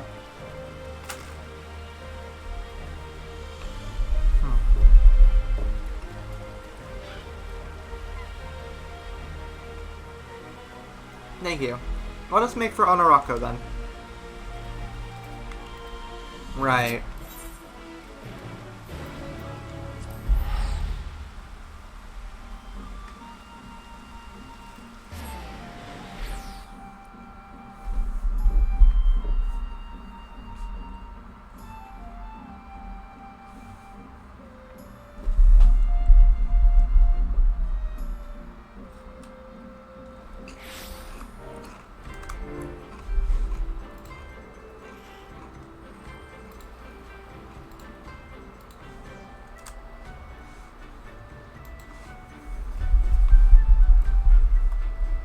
Where are you hiding? Oh, boats, probably.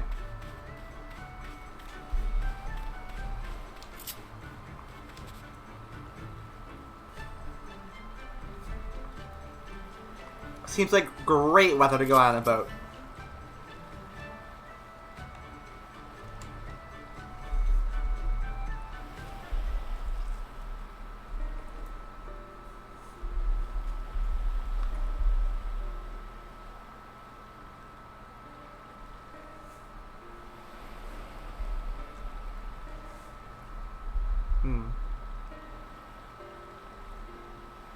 The garments I wore when we first met. Sufficient, I think, to conceal my identity. I mean, maybe. How many years has it been since I last saw home?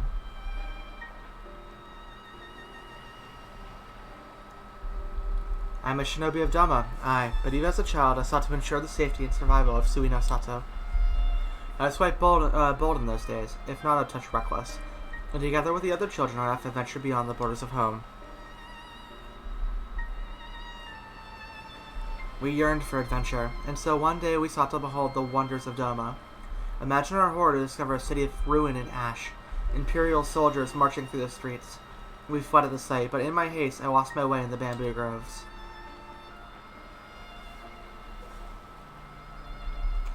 Aw, young Yugiri! It was there I first met a young boy named Shun, a sweaty mess as he swung his wooden sword with reckless abandon. Training to fulfill his duty as a samurai, he said. Having seen the destruction of which the Empire was capable, I too felt the need to protect my home. I joined him in the exercise, and every day my resolve to protect those I loved grew.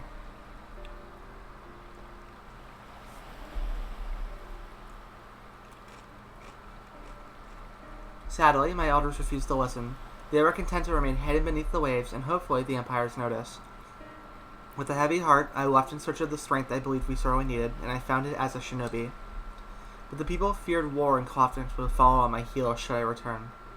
I did not begrudge them their decision, nor do I regret mine own. Part of me is overjoyed at the thought of seeing home again. Openly defying the wishes of the Ruby Princess, however, would bode ill for my family. They have suffered enough for my transgressions. That is why, for their sake, I would remain naught but a faceless shinobi at your employ. Aww, hun.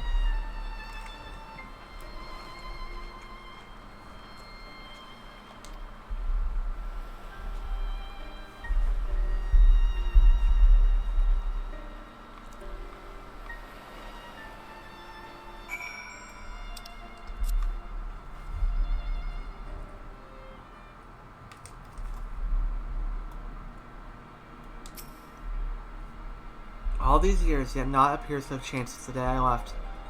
But now is not the time to reminisce. We have work to do. Kisei's departure from Sui no Sato was likely decades ago. Perhaps the village elders will know why she chose to leave. Yugiri is accompanying me. Hey! So many fond memories. Pay no mind to my idle musings. Lead on.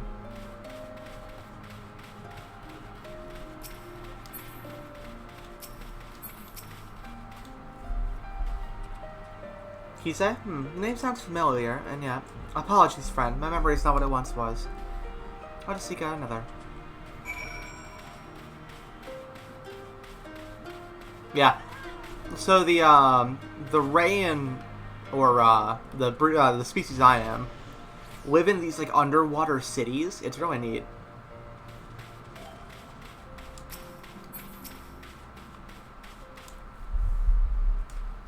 My, it has been quite some time since I heard the name. She was a priest of the village, banished after drawing the ire of the former Ruby Princess. What has become of her after all these years, I wonder? Please, is there anything else you can tell us?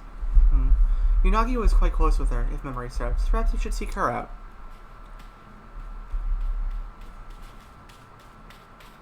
Mother, I hope to avoid mother. I had hoped to avoid my parents, but there's no other way. Issa, might I ask you to take the lead?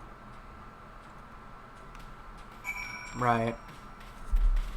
Sorry, Yugiri. Oh, this must be rough for her.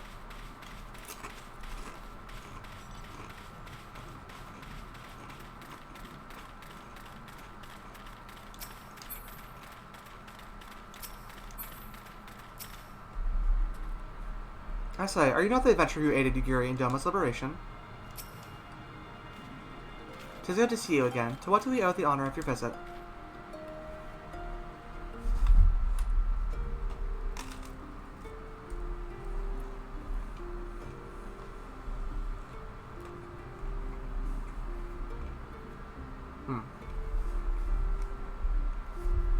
Kisei, yes, we were close, but that was a long, long time ago.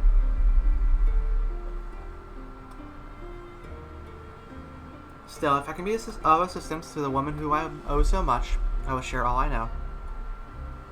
Kisei was born to a family of priests, and even at an early age, she was possessed of extraordinary abilities. Much was expected of her, but everything changed the day she said she could speak with the dead. No one believed her at first, but she continued to insist she could, and strove to prove it by demonstrating knowledge well beyond her years. Knowledge of events to which she could not have been privy. Word of her talent eventually reached the Ruby Princess, and she was summoned to Shisui of the Violet Tides for a private audience. No one knows what Kisei said to her in the palace, only that the princess was incandescent with rage, and ordered her exile forthwith. Some believe Kisei revealed a terrible secret of the royal house, or perhaps spoke a blatant falsehood that proved her a liar. Indeed, the knowledge she claimed to divine from the dead was not always truthful, but who's to say the dead would know the truth, or not seek to deceive? Thus, we would never be certain if it was simply a fantasy or a power divine. The one thing that is certain is that no small number of people found comfort in her words. Would that I could tell you more, but sadly I have not seen or spoken with Kisei since her banishment.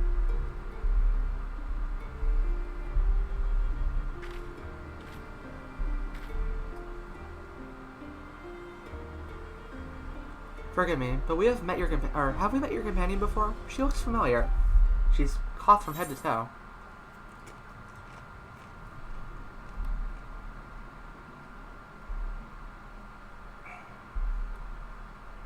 I believe this is the first time our humble shinobi has visited Suino Sato.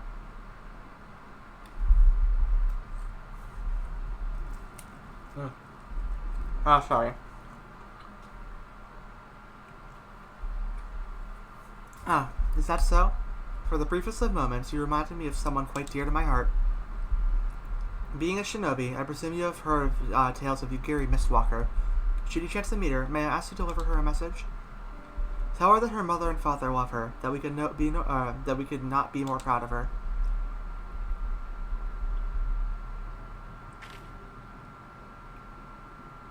I will. I have no doubt she feels the same, and not a day goes by without you in her thoughts.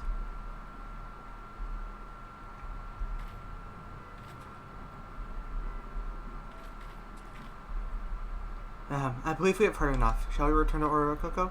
Or whatever? Ora.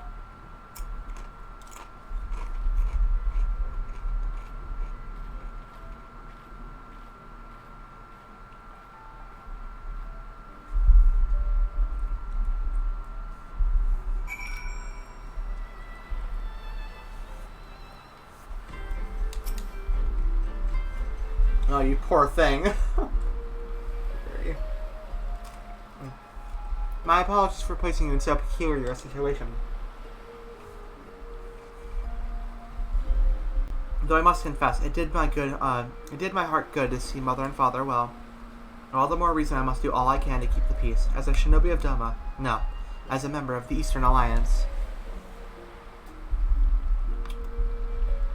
Perhaps there will come a day when Suino Sato opens to the world, and a day when Yugiri Mistwalker can be reunited with her mother and father. Would that Lord Hien could be afforded the same opportunity. But Lord Kyan and the Lady Mina have long since passed. Two of too many lives lost in the imperial occupation.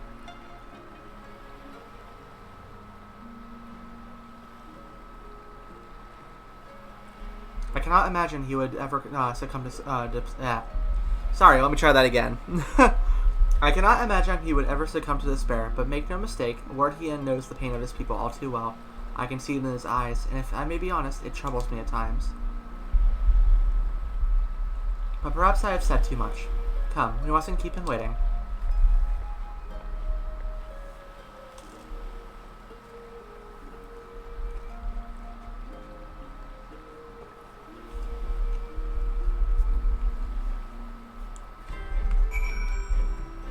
Back to the Dome and Enclave. These quests are nice, but they're not... I don't know. I feel like nothing too crazy important has really happened.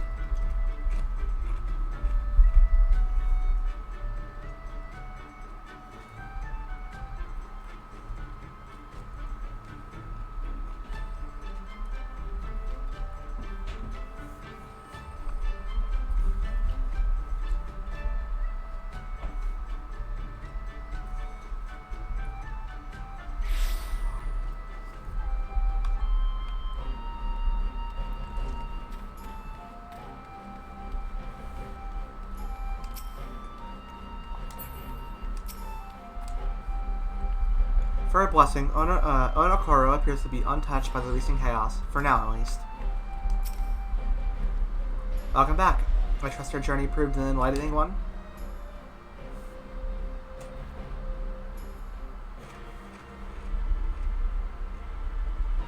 So she does in fact hail from Suino Sato, and you say she possessed these divine gifts since childhood? Genuine or no, the people believe her, and more flock to her side with every passing day. But the returnees are safe at the Kaienkan, its defense is bolstered. As for the blasphemy, I have spoken with our Confederate allies, among others, and together we will establish a network of contacts across the length and breadth of Doma to take out the search in earnest. Mark my words, we will find it. Ba ba ba. Oh, next quest is available. Alright, let's keep going then. Maybe I can finish off the role quest.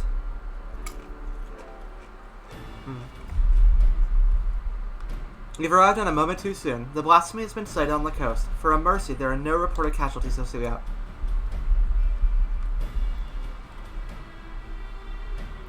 Just the one I was hoping to see. No sooner had we cast wide our net than a Confederate messenger was at our door. If you would join us, Russia awaits our arrival at Onokoro. Back to Onokoro then. Alright. Do do do do do do.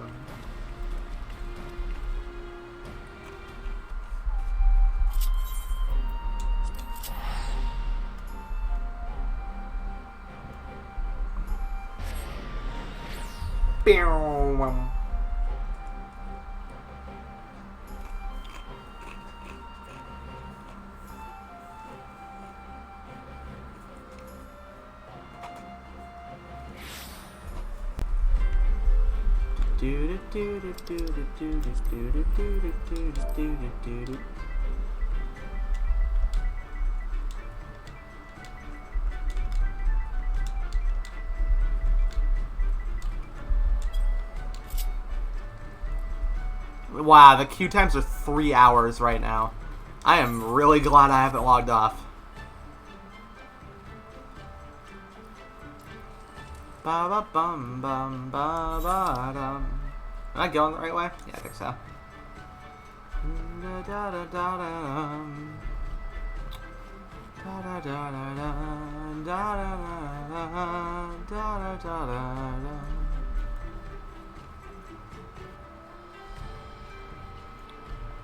Isn't this where Heaven? Yeah, Heaven on High.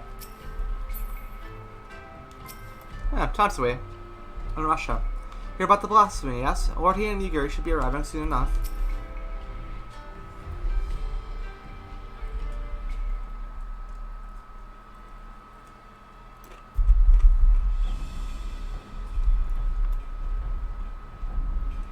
Well now, that the noble Lord of Doma should come in person once again. Perhaps these blasphemies truly are a threat. Indeed they are, and I was told you and yours sighted our quarry quite recently.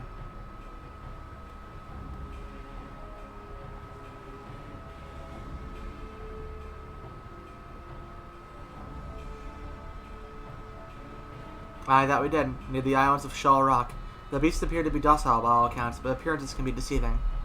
It is this you say, and this blasphemy has eyes only for former conscripts, then we have not to fear. I trust that we can accept into our care. I trust those we accepted into our care are still in yours of the Kaienkin, enjoying the finest stone hospitality.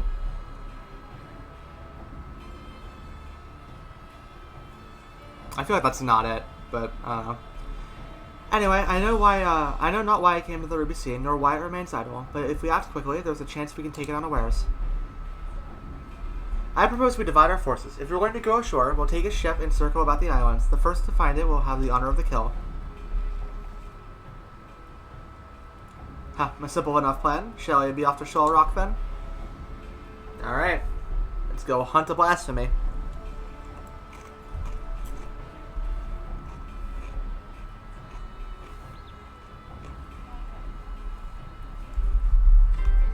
I mean, I guess these are creatures of emotion. You know, if they have harbor enough, like, specific feelings when they die, or, well, turn into these things, it's possible it can influence the beast that's made afterwards, but I'm not really sure. It would certainly seem like it.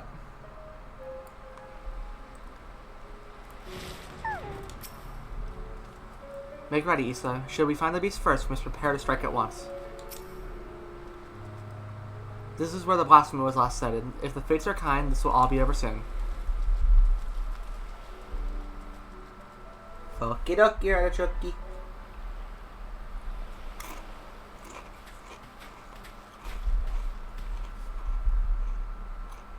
Hi!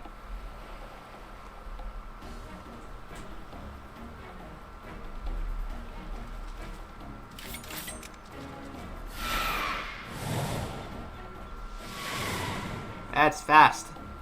Damn. Such speed. I doubt even my falcons could keep pace with it.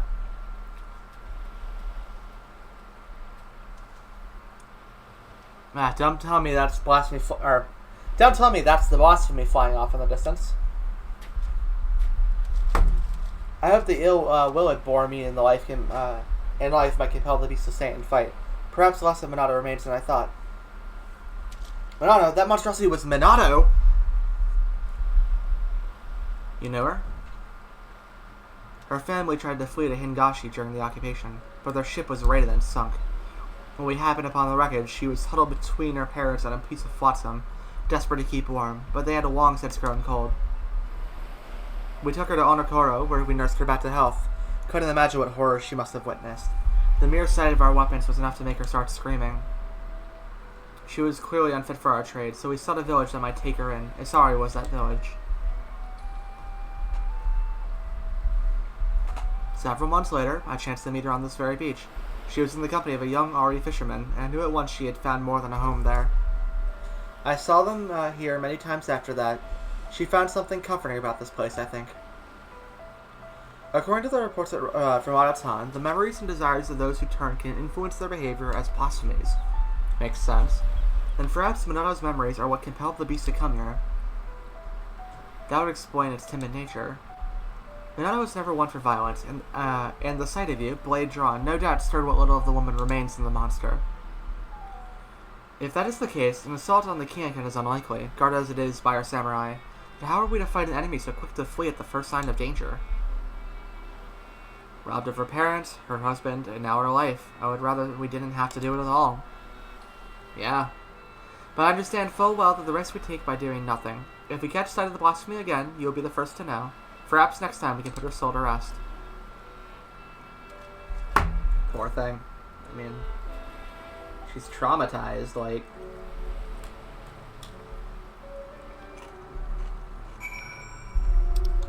I really hate how much I can empathize with the enemies in this game to a degree.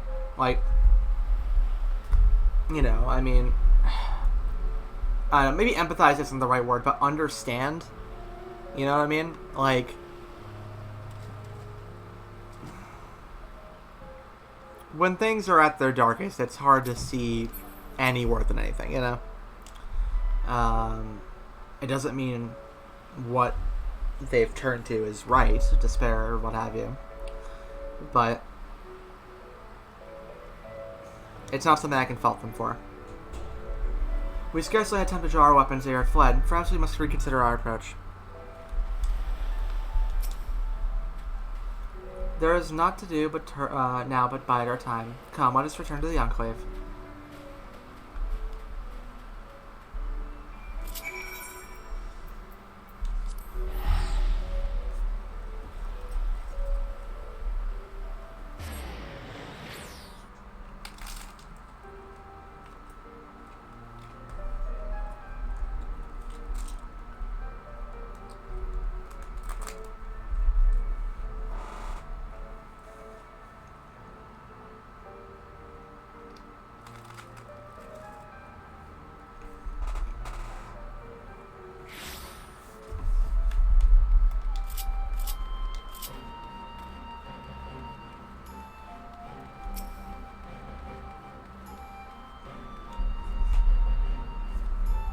If the blasphemy fears to show itself, there is no telling how long it may take to track it down a second time.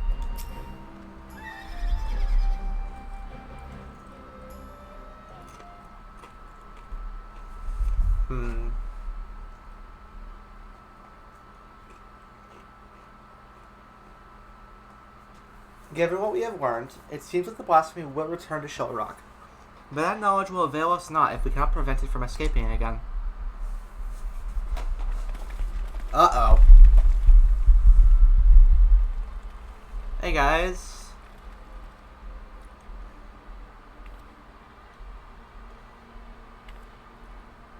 Lordian, on behalf of the people of Asari, we are come with a request.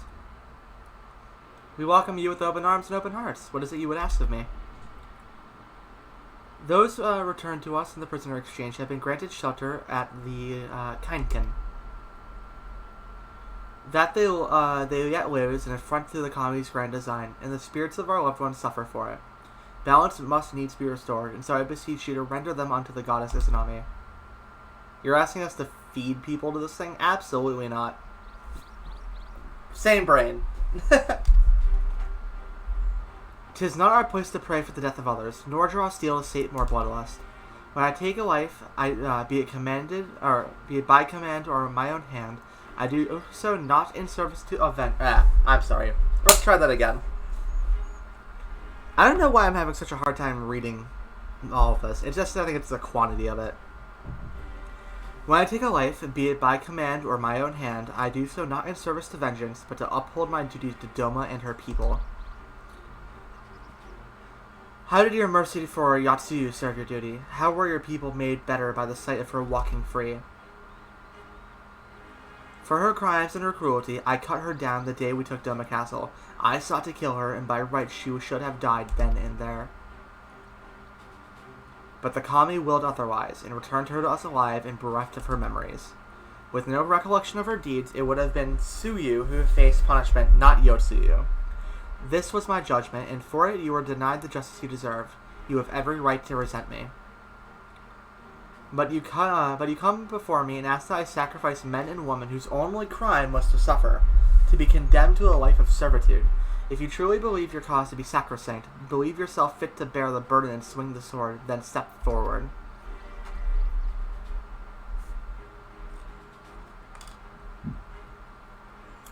Sophistry and lies. They were meant to die. The spirits demand it. Are these the words of the dead, or the living who yet mourn? My boy! Oh my god, Gosetsu! My dude! What? I forgot you cut your hair off. Word of the Asari priestess and her gifts has spread far and wide, and I thought to see the truth of it myself. By coincidence, I crossed paths with a traveler hailing from the self-same village, who had a mind to return as well, but alas, could not, and so he bid me deliver a missive in his stead.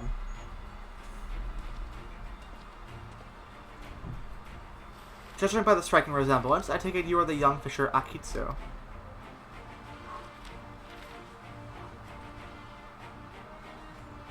This is a letter from my father. He was severely wounded in battle, but expects me to make a full recovery. Or expects to make a full recovery. He's alive, but that would mean...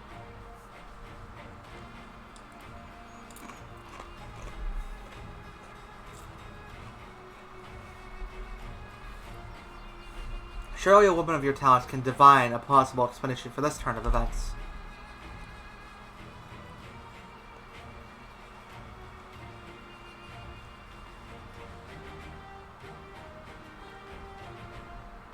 You shall pay for this contumely. My daughter will make certain of that.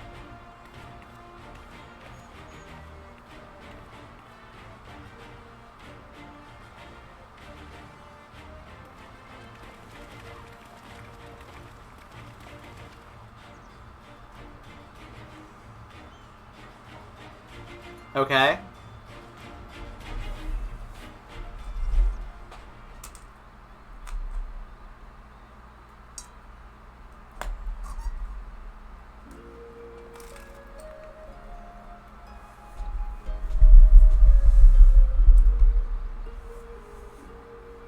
Apologies for the abrupt and otherwise unannounced arrival.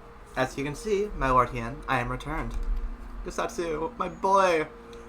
Full glad am I for it. Thanks to your timely arrival, we have given the lie to Kisei's claims of preternatural powers.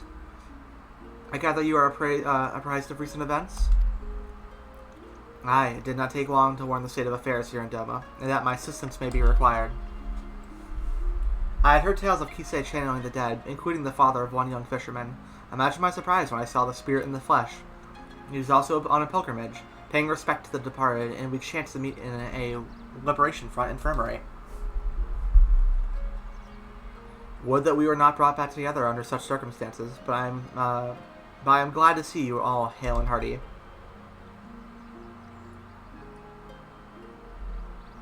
It's great to see Gosetsu again. You do be a traveling monk, though. Uh-oh.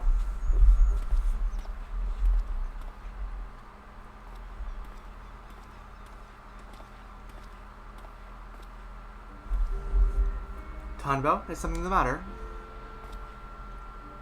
I wish to apologize, Lord Hien. It was wrong of me to say the things I said. I understand nothing can bring back my father, but I was so angry, Please, Tanbo, you needn't apologize. It's just, my brother was always so brave, but father's death was more than he could bear, and it turned him into that monster. If he wasn't brave enough, what chance do I have? He wanted to perform the rites for father, but the body was never returned to us, so... not that I blame you for that, Lord Hien. I understand nothing could be done. Poor kid. That Akitsu's father survived is something short of a miracle, but I fear he is indeed the rare exception. I have offered prayers at more graves than I can count. It would be cruel to give others that false hope that their loved ones might return. And Akise continues to do just that, offering comfort with her lies. A tempting but ephemeral balm for wounds that have yet to heal, much like the anger some harbor for you, or resentment for the families restored while theirs remain broken. But for those like that poor boy whose heart lacked for hatred, who knows only sadness and despair? They too may turn. Exposing the truth of Kisei's deception hasn't helped matters. If we are to prevent more suffering, then we must pursue a lasting solution. I would be most grateful for your counsel, Gosetsu. There is much I could learn from your pilgrimage. If there is aught you require, but say the word and it shall be done. It is the least I can do for the part I played in Yotsu's tragedy. I failed her in the end, but I will not fail you, my lord. Thank you again for your aid, Issa. The day's events have given me much to consider. When our next step is decided, you will be the first to know.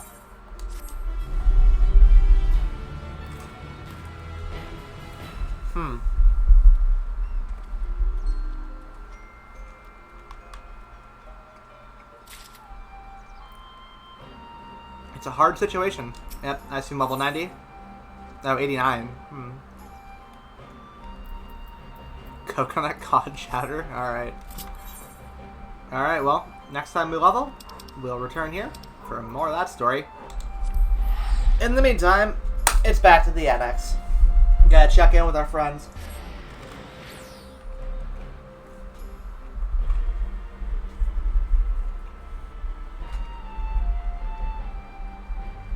God, that's a lot of gil.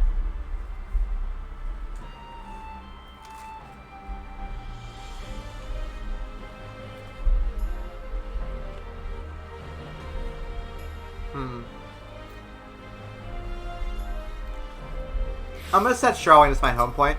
That way I can avoid them in the future. There we go.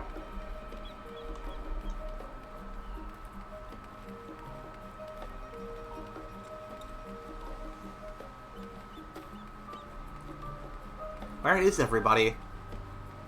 Not loaded any, I imagine. There goes a carbuncle.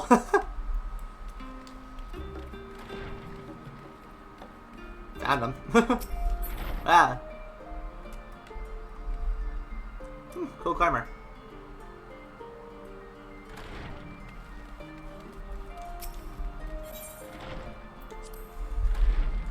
Alright, well, let's see how they react to the fact that I went back in time.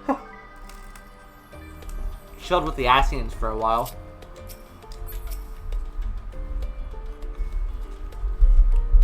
Even Ekper turned up exactly when needed, and this is no exception. Issa, impeccable timing as always. I'd heard you were off on the first as part of our efforts to investigate the final days. Well, as so often seems to be the case, while you were away, we've had some developments, which we can discuss in just a moment. For now, however, I cannot tell you how wonderful it is to have you back. Yeah, the first. As the heavens burn. Oh boy. Here we go!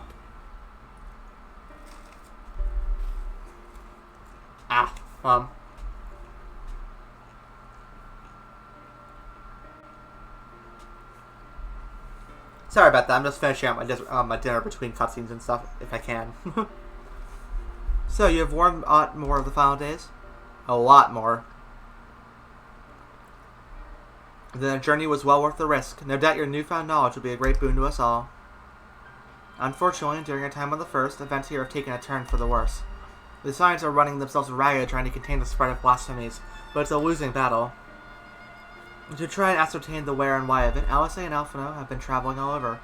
Of all the regions they visited, Locus Amenus is one of the worst affected. Thancred, Estinian, and Graha took a detachment of allied soldiers there to offer aid and succor to those in need. While the province is vast, they only managed to visit a handful of coastal villages. It was an accomplishment worth celebrating still, but a drop in the bucket at least.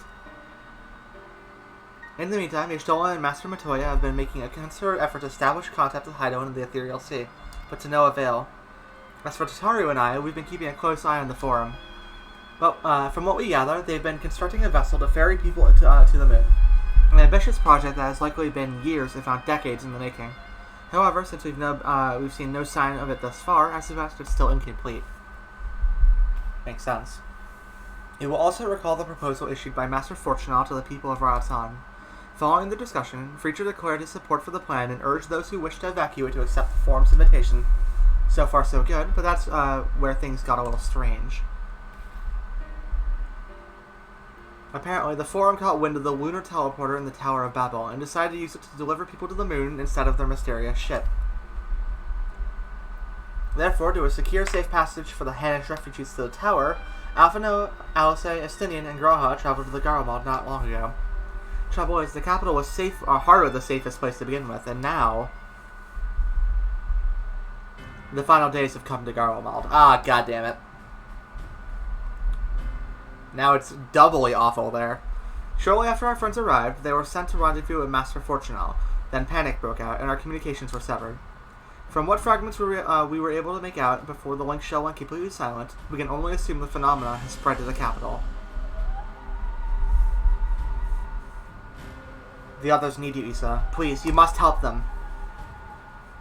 Punches fist. Nods.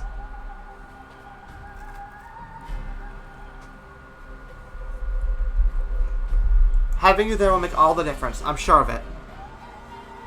Camp Broken Glass was the first port of call, so you best start there. Hopefully Lucia will know where they are. There's no telling what you'll be walking into, so you'd best take every possible precaution. It's time to wade back into hell. The path has been made, the loop has been set. It's time to go. Back to Garlemald.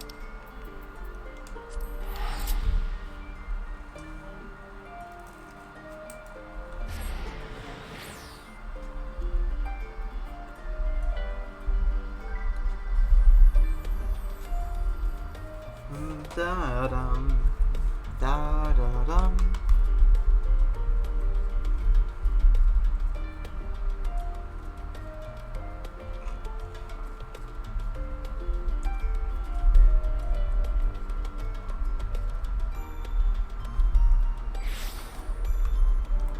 Well, that would do it. Oh boy, it's an instance. Okay, all my gear looks okay. Alright. This time, fuck the cold weather, I'm ready. I think I've been through enough to not care. Whoa. Yes, Issa, and not a moment too soon. The skies over Garlemald are ablaze, but it's events on the ground that concern me. As you have heard, your fellow Scions arrived ahead of you. We cut the customary greeting short after we received word from our troops on the Magna Glacies that the Forum's airship had landed. It was then that the heavens began to burn. I dispatched your friends at once to ensure the refugees came to no harm. I would have you join them immediately. Additional support is en route, but we will discuss them later. I trust you are ready to depart? Let's see. Several cutscenes will play in sequence. Oh boy.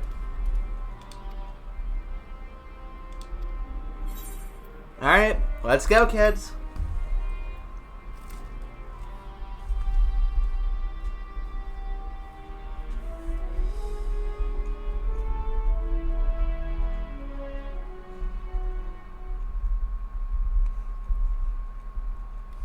Earlier on the Magna Glacies.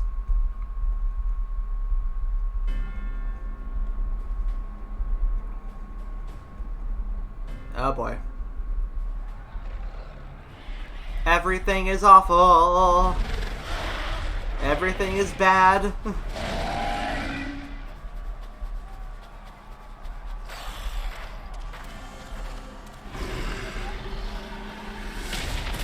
No! Oh god. No. Not the Elder, come on, man. No. We were promised an escape. Not the same you who fled.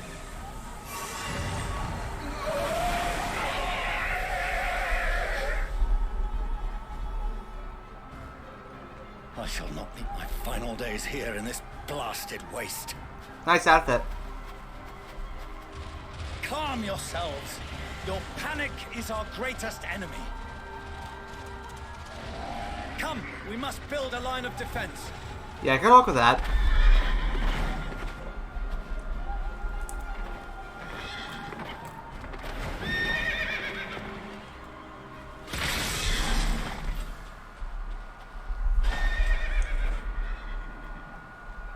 How? We got this. Leave the fighting to us, Father. You must lead the people to safety. Hell yeah.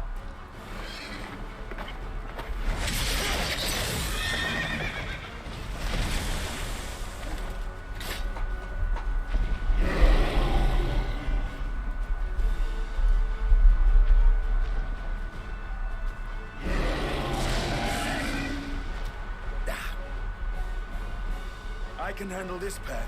You shall tend to the refugees. Let us be about it. Alright, so I'm playing as Justinian, I imagine. He's so proud. As you wish, my little lord.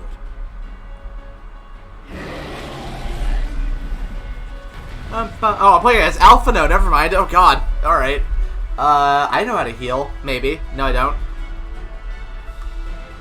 Please give me a second to actually learn what the controls do. Da, da. God, I love this theme. It's such a good boss theme. Da, da, da, da, da, da, da.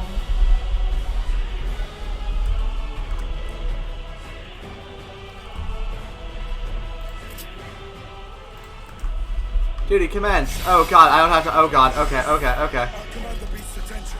See to the wounded. Diagnosis, prognosis. Help us at hand.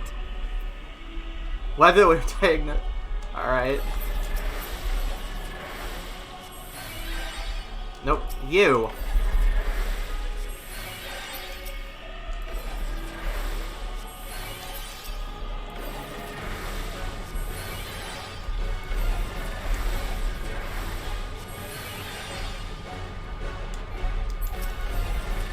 I'm trying.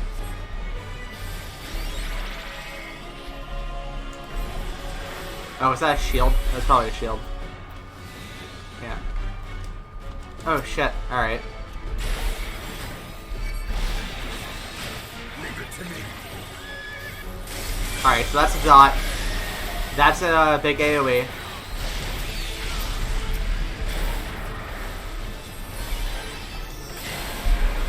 Bum, bum, bum, bum, bum, bottom, bottom, bottom, bum, bum, bum.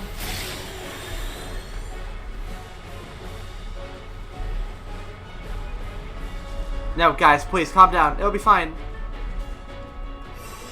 Damn it.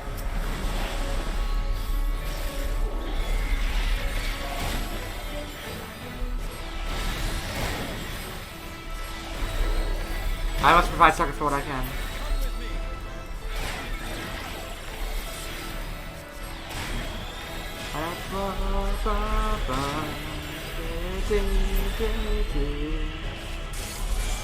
Everyone's turning. All is lost. You're safe now. It's going to be okay. Calm the fuck down.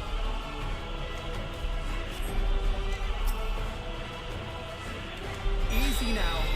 Deep breaths. I owe you my life. Worry not for the refugees, but for yourself. No. I will protect the refugees at all costs.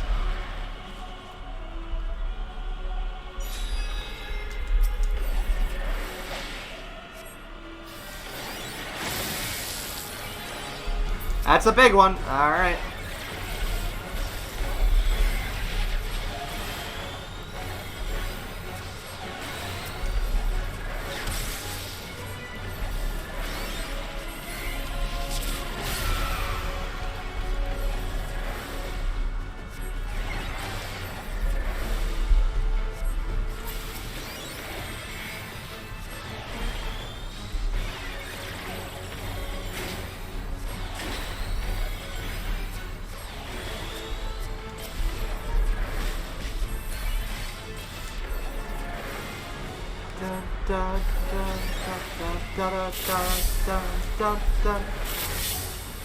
Just keep him healed up. Keep the dot on for as long as I can. Cast the big spell. Oh shit. Estinian!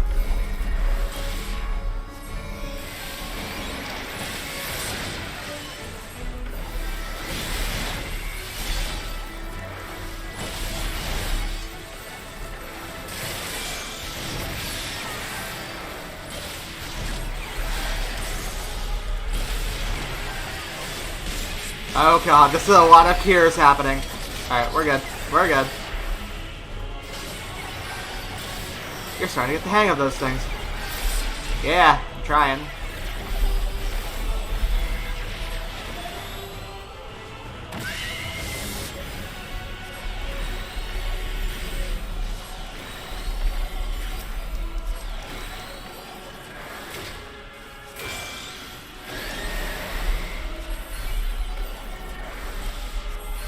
Keep him healed up.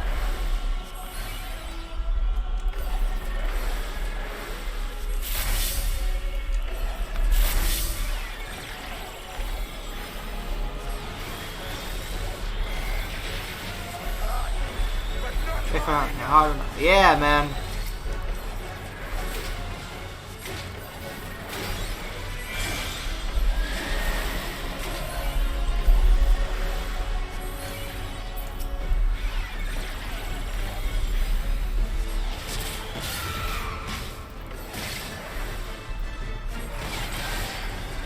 Finish it, come on.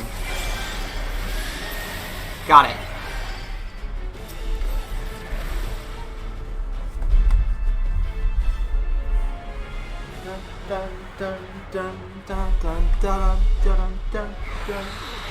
Ah, booba.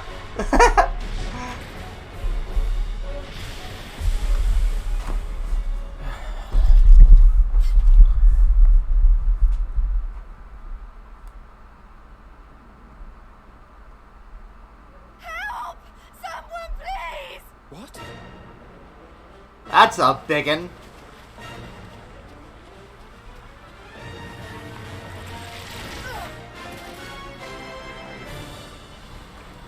Oh man, that's a real biggin. Don't. I don't want to die. Yo, cannons! Forward! Let not a single fiend escape! My boy Euless! Oh, hell yeah. I have a lot of boys. Huh. Wait, that's... Euless and the army. So, you've recovered then? Atta boy. In time enough to be of aid, for once.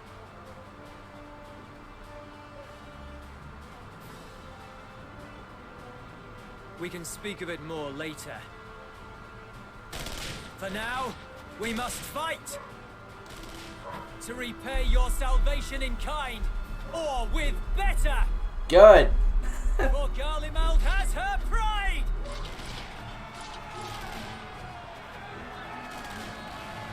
Hell yeah, brother. We will not still be easily vanquished.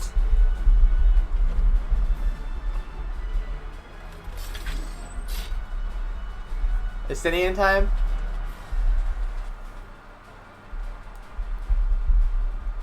The gods of all possible saviors, the Imperial Army. You're really gonna look a gift horse in the mouth? What the fuck was that? Ah, Alice and Graha. I had hoped to take all of them down at once. Think a withdrawal might be in order?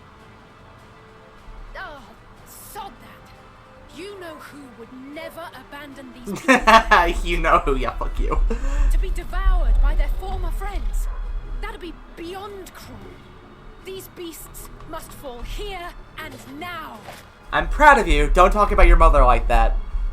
Well then, I'd say it's high time we threw caution to the winds. So long as you spare me the heroic sacrifices.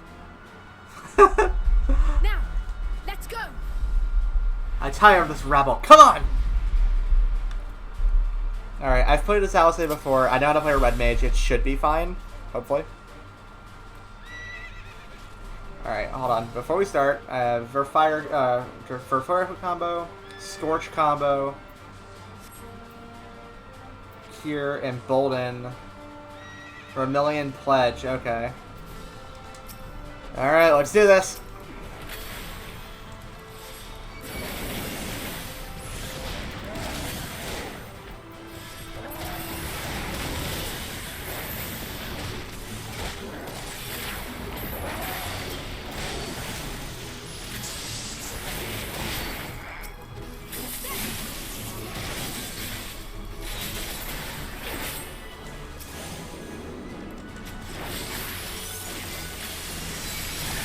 Burn!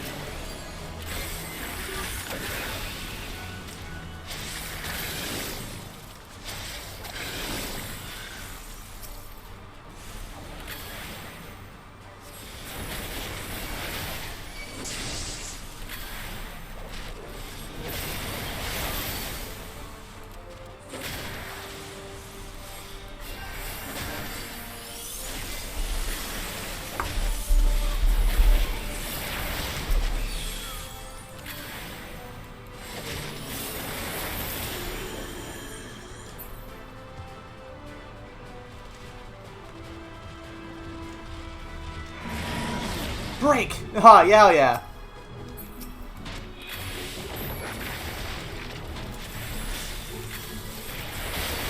This one's not like the rest? No kidding.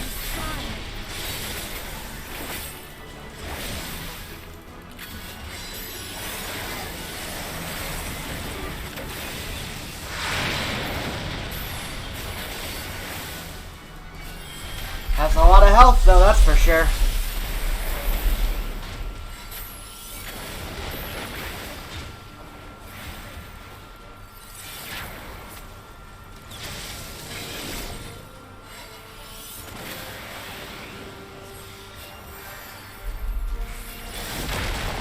Go, go, go.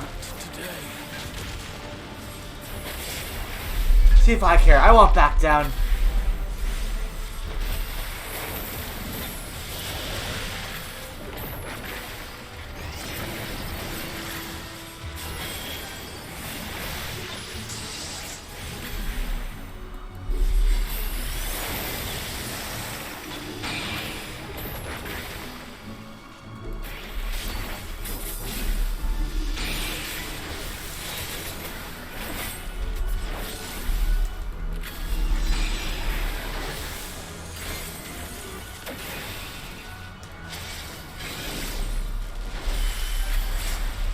Now's our chance. How's Graha doing health-wise? He's fine.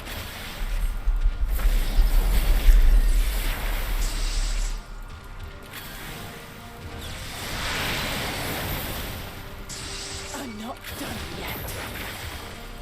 I don't like how angry she sounds, man. Like, I don't know, I'm so worried that she's gonna, like, succumb to this. I would say that she mentioned is, like, not good with her emotions. It's scary.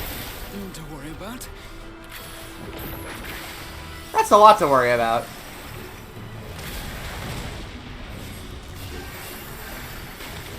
The air crackles with energy. Find cover. Yeah, I noticed.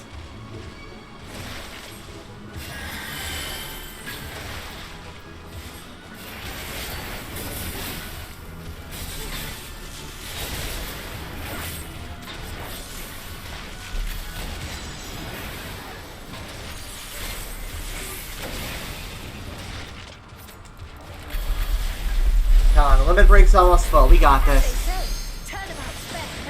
Vermilion Pledge!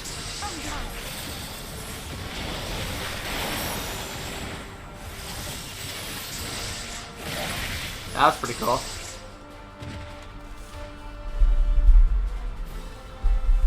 Alright, carry on.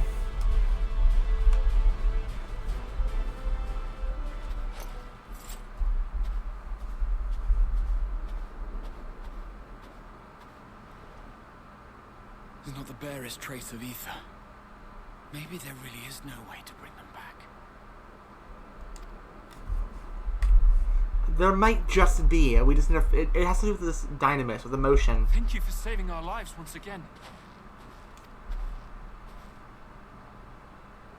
I remember you from Purusha. You helped us there too, didn't you? We did. Ah, you're from Palaka's stand. I'm glad you're still in one piece.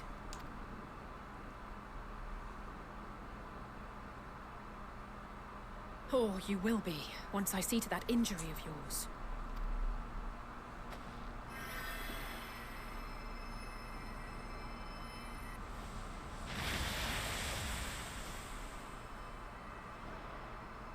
Look out! Another? Oh, God. Trailer moment? Trailer moment.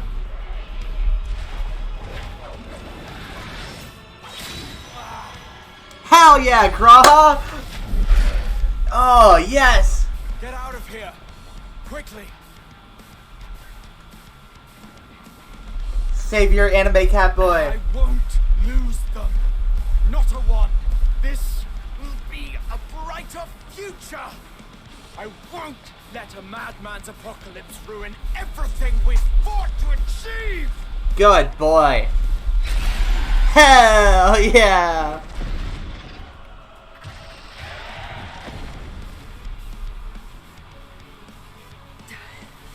Get it together, Alizé. You're embarrassing yourself. And in front of father, no less. You're doing fine, hon. You might never measure up to our champion.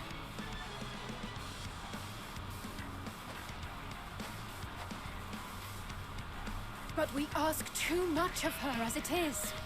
You mustn't let our sword in the darkness fight alone. There you go. Speaking of which, what's up, bitches?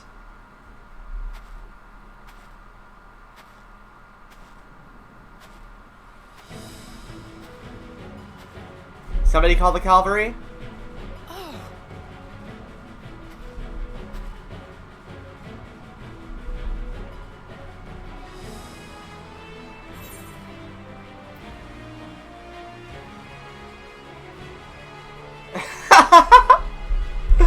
Yeah, you've done well in my absence.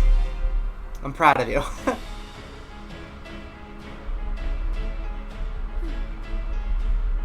Oh, don't cry. I can look after myself, you know. Trailer moment.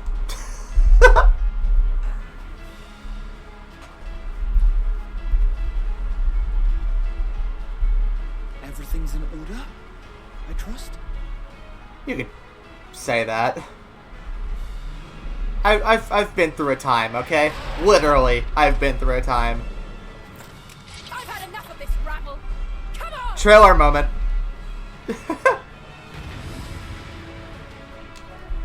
Oh god, I love it. I love it. Good stuff.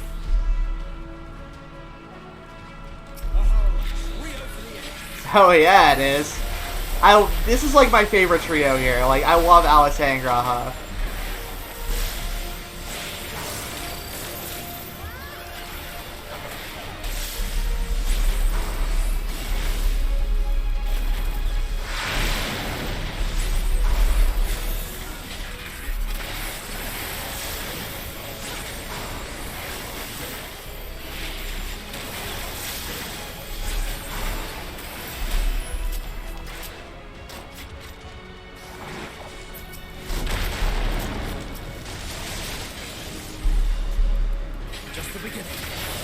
Very much so.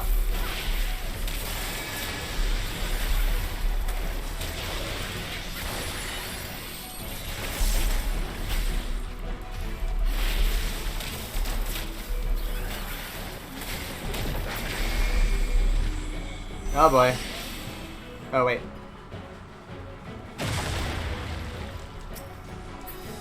I had a feeling I'd find you. Extenian. This should be the last of the worst troublemakers. With me! You got it.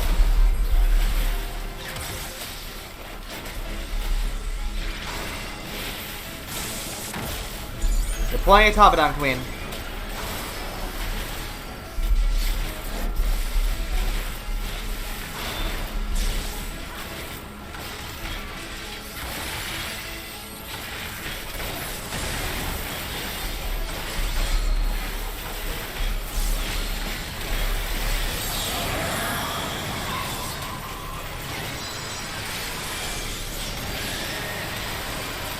I'm not sure where I'm supposed to stand.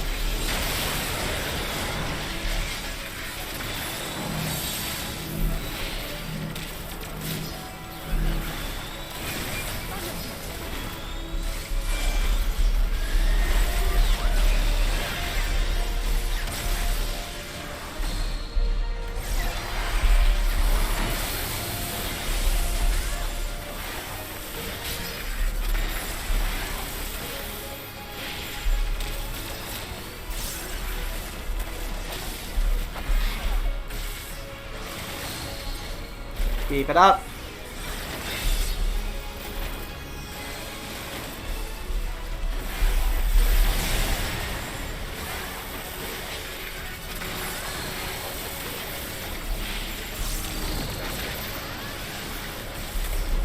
Alright, looking good. 40%.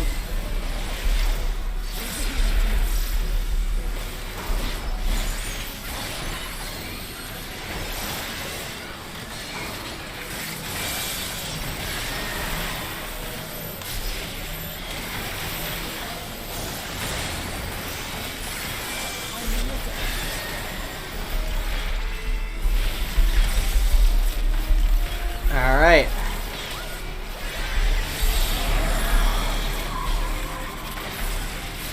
I'm gonna stay with Stenian and Alpha now. They seem to know what they're doing. Oh, fuck. Ow, it's fine.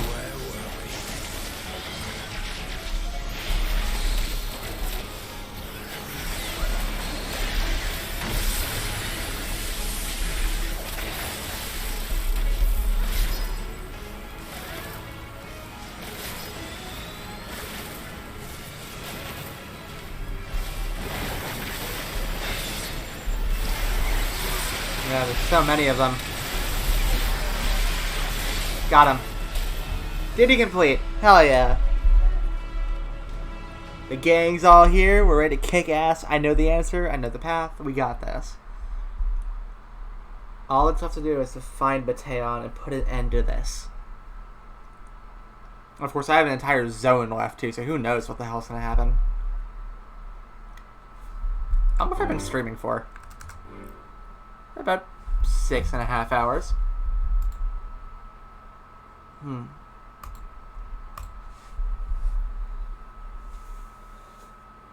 Well, fair enough.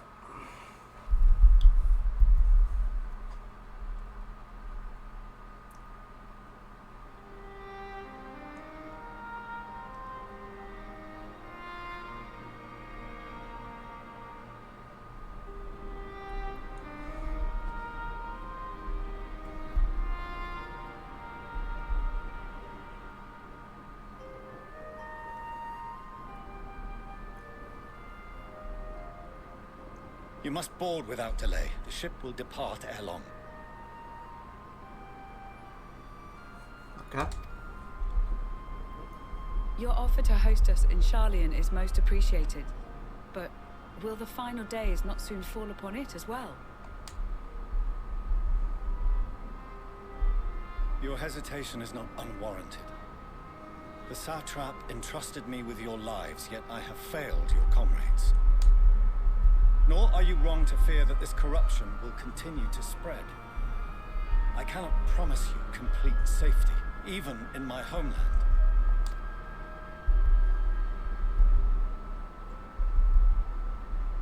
What I can promise is that I will do all in my power to protect you.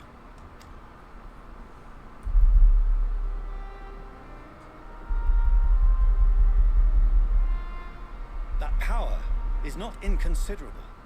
Even now, my countrymen are preparing the vessel that will deliver us to a sanctuary on the moon. Join us on our journey there, and beyond, to new horizons. Come to old Sharlayan, please.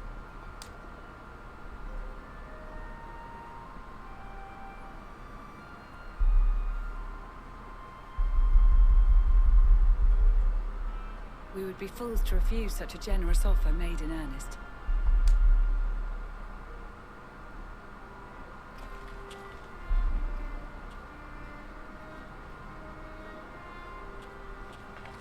It seems they've a new destination. The people of Radzat-Han have known too much suffering. The march to Garlemald will only bring them more, short though it may be. I quite agree. Fortunately, they have you to look after them. Yes. Well. Would it kill you to smile for once? Behind you! Just there!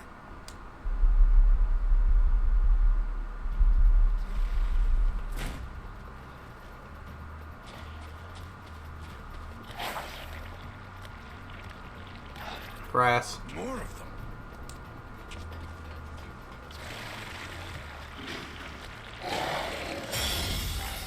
Uh-oh. Hi, Xenos. Buddy. Xenos! Here!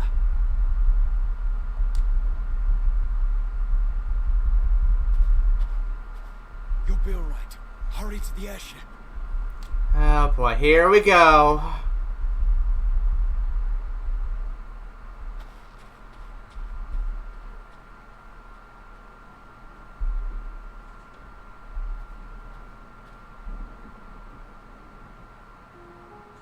Why have you come? A heretofore unseen beast. 'Twas ripe for the slaying. Poor sport, alas. Unfit to temper my blade.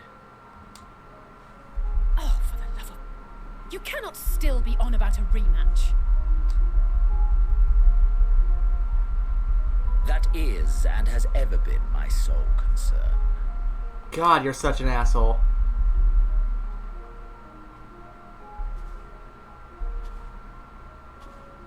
You, on the other hand, are fixated on a different quarry. True. Your passion pales before mine. Yet neither hate nor despair seems sufficient to recapture your misdirected bloodlust.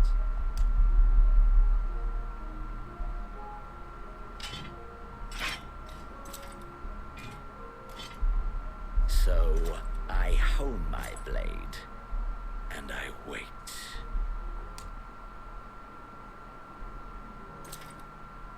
That's it. That's all you care about.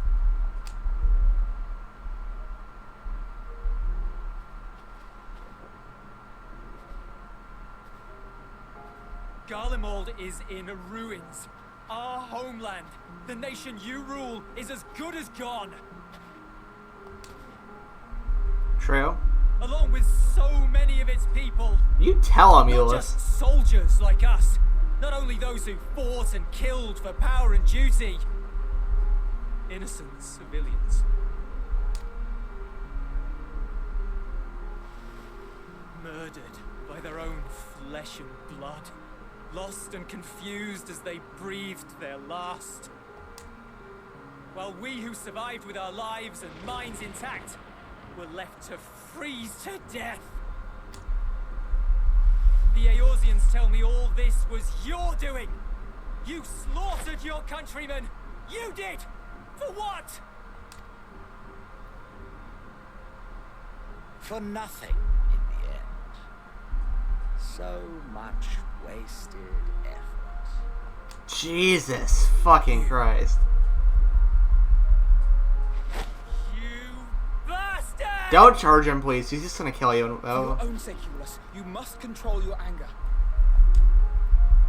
It will serve no one should it consume you and see you transformed.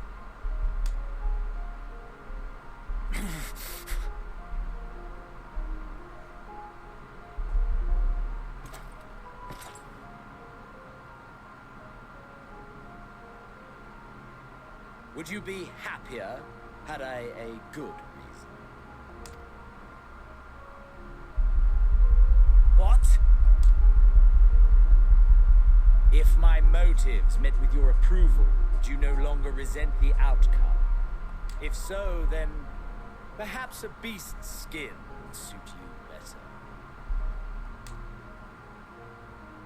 Duty, honor, morality. All constructs of convenience when put to proof. Oh, fuck you. Surely the war taught you how easily power becomes the tool of the self-righteous.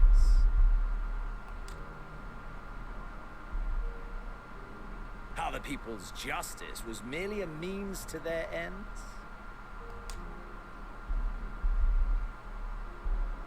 Yet you would ask me why. Ask any creature of this star and those above for answers, and they will tell you what suits their fancy. And they would be right to do so.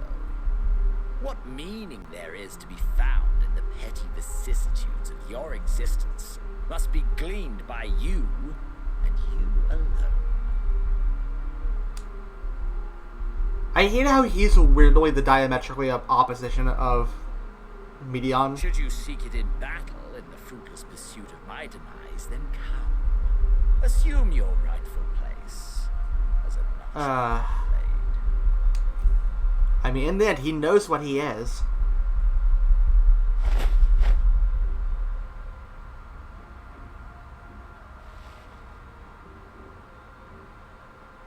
You are a blight on the Garlean race, and there would be no more satisfying way to expunge it than by beating you to death.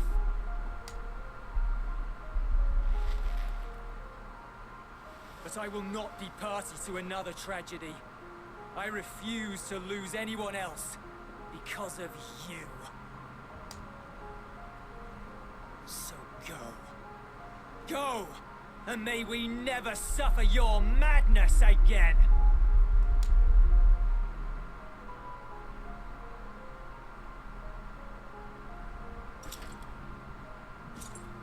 Xenos!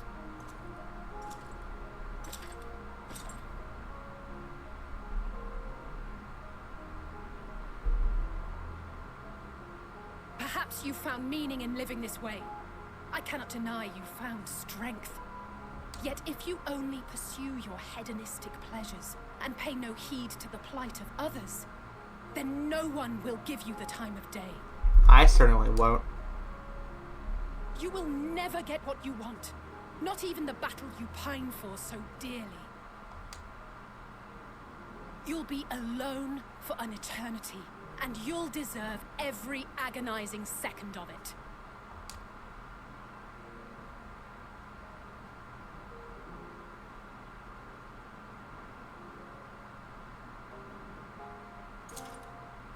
Huh.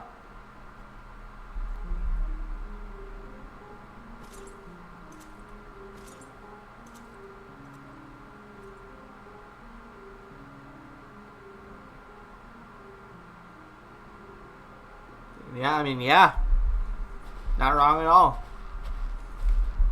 At least if I had the choice, I would not gave him the thing he wants. We're ready to depart. The refugee ships will be leaving shortly, but I've asked mine to remain for the time being.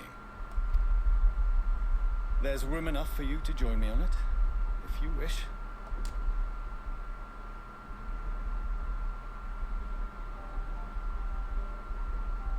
Do contain your surprise. I needn't agree with the Scion's methods or intentions to acknowledge that their deeds are deserving of gratitude. We appreciate the offer. But might I ask why you are delaying your departure? I presume it is not solely for our benefit. I must visit Garlemald ere we return to Sharlayan. Having caused such an uproar, it is only meet that I explain myself to the Ilzabard contingent.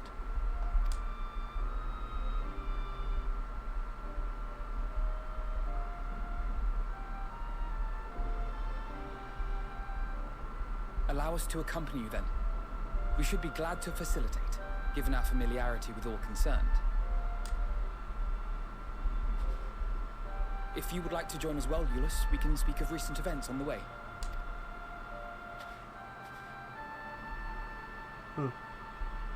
Fair enough. I mean, he's owning up to making a fuck up. That's for sure.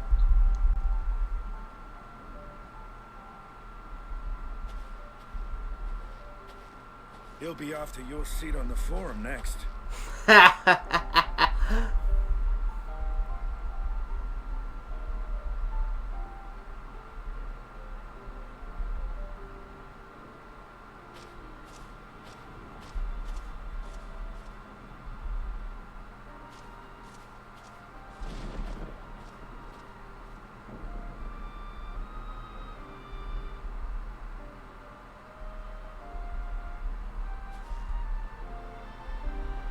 I mean, hey, fair enough. Nobody has died horribly yet. That still leaves a pit of just, like, I don't know. I'm worried. They're gonna try and pull a fast one on us. It's just gonna go very poorly, and I'm worried.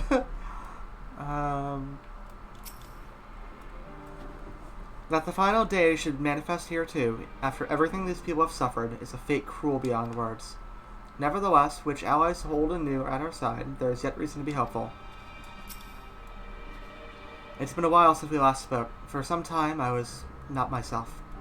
Bushi and the others told me what happened that night, and about the events that took place while I was receiving treatment. It was only then that I realized the lengths you and yours go to. I know I might not never be able to repay you, but I'll be damned if I don't try. And most of all, I want to thank you, all of you, for everything you've done and continue to do for the sake of my people. This is the contingent's base of operations, I take it?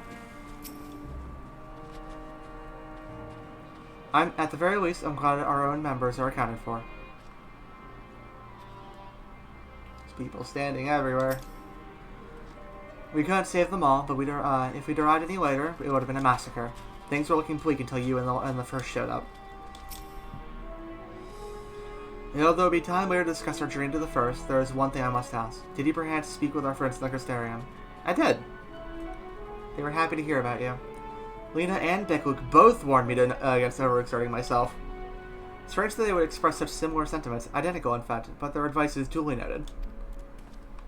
Yeah, okay, girl. I'm sure you'll actually listen to that.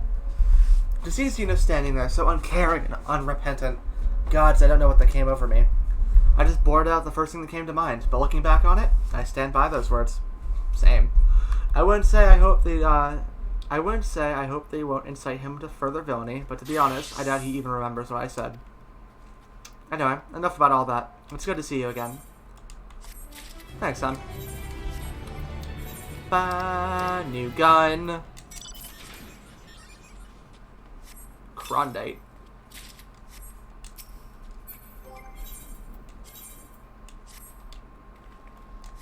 And what does that look like? Ugly as sin, to be perfectly honest. Let's see, cast glamour.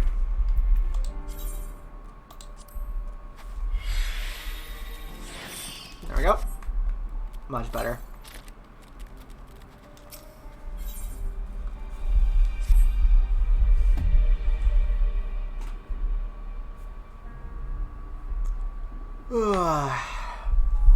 No major injuries then. Good. I briefed the recovered soldiers and sent them on their way as quickly as I could, but nevertheless feared they would not make it in time.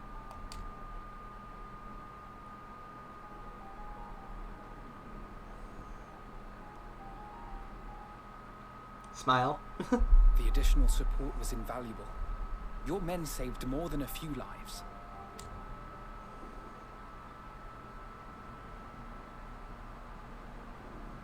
Though not all, I regret to say.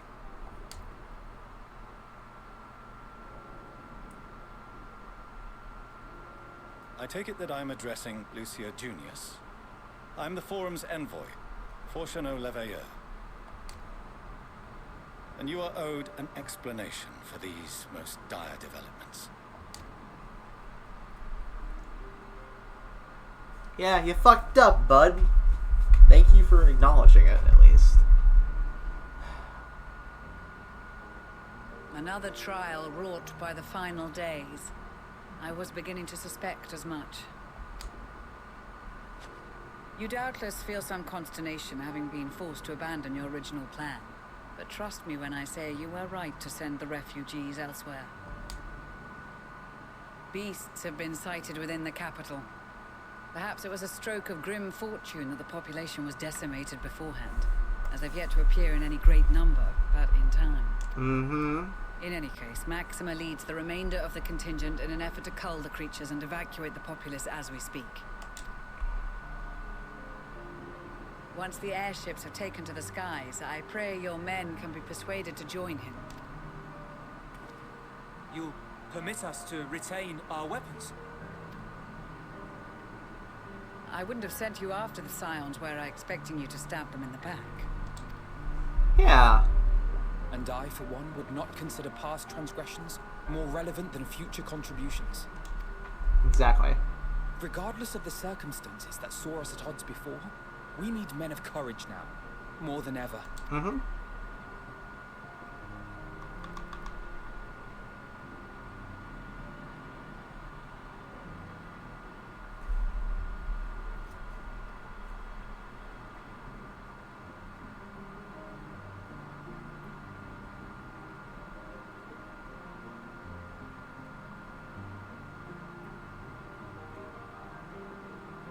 We swore to defend Garlemald, and so we shall.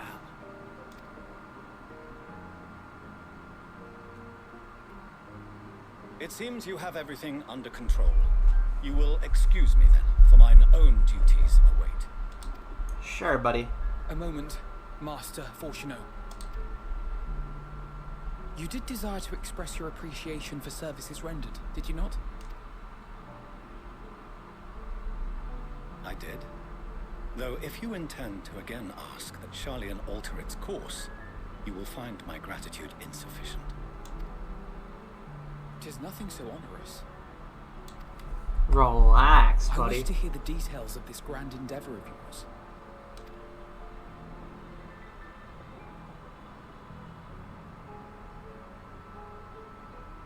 Do you swear to listen and to learn, and not to embark upon some scheme to impede us? I swear.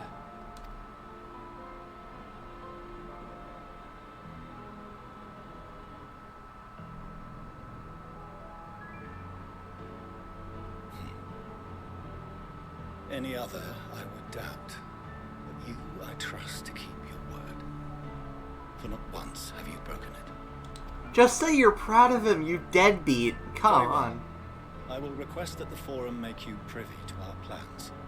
You may await our summons at the Baldessian Annex, assuming the decision is in your favor. Does that suffice? It does. You have my thanks. Excellent. You can regale us with tales of your most recent sojourn to the First. Yeah, the first.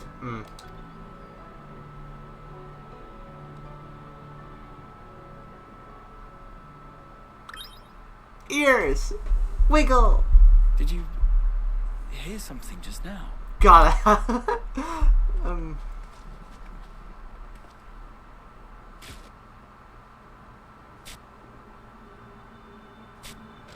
What the fuck?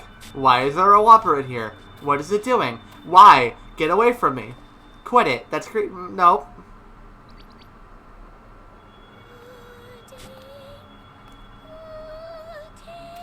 What the fuck?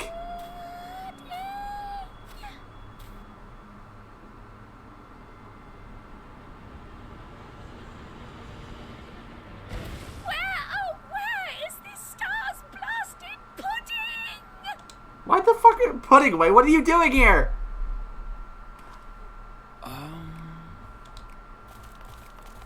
Oh god, there's a lot of them here.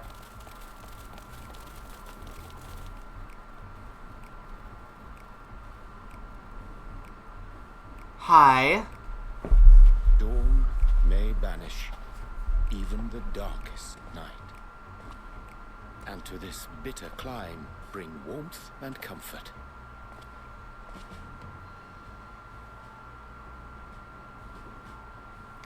What's up, anime boy? 'Tis heartening to see such an assembly upon my return. I thought often of you whilst I looked down upon our star's brilliance from the moon above. Yes, but what are you doing here? And dressed like that? Aren't you cold? Verily, I fear for my health should I proceed to expand upon our purpose ere I procure more suitable garments. To summarize, we're here because none of you lot are up there. Nor has anyone deigned to send word about any changes in the plans. We're working on it. Calm down. It's rude, is what it is. At least that's what I thought at first, but then folks got to wondering if you weren't in a spot of bother, so we decided to take matters into our own hands. Come down here and help, if our help be needed. So she says, but it's also something of a convenient excuse to visit Astralis. Oriange made it sound absolutely marvelous.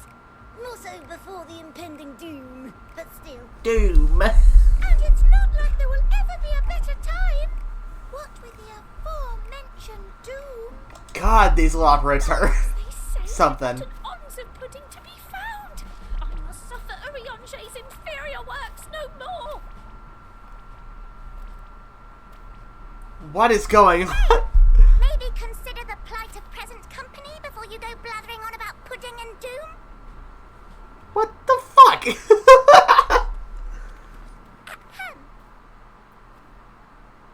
I was saying, should you require any assistance with whatever, we are at your disposal. We were born from Heidelin's love for the lives of this star, so naturally we would much prefer to see them continue. Twiddling our thumbs up on the moon is hardly conducive to that, though, is it? Not in the slightest. Aye.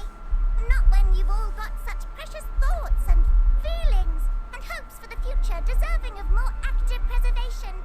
Speaking to Oriange made us realize that while we've carried out our duties to the letter, we've failed to fulfill them in spirit. Pretty much, yeah. From there, it was just a hop, skip, and a jump towards resolving to do better. So please, show us how. Help us help you. Fucking pudding way. Forgive me, but are they? Yep. Thy distant collaborators, indeed. Yep. Rabbits. Who would have guessed? Hail, fellow. Well met. You'd be a member of the Forum, would you? It's an honor and a pleasure to meet you at last. I'm Livingway, Heidelin's right paw. That last bit is very important. As am I, if I may humbly say so myself. I bid you welcome to our star, Livingway. On behalf of the Forum, I thank you for traveling such a distance to meet us. As you have surmised, preparations for the Exodus have not proceeded as smoothly as we had hoped. I should be happy to personally escort you to our headquarters in Charlian, where you may advise us as you deem fit. God, this is with reluctance that great. I set aside the great work of readying the moon for habitation. Be assured that I did so only after the Loporrits made plain their earnest desire to come hither, and I myself felt a growing certainty that their contributions here would prove invaluable. 'Tis trite, perhaps, but I followed my heart. Good boy.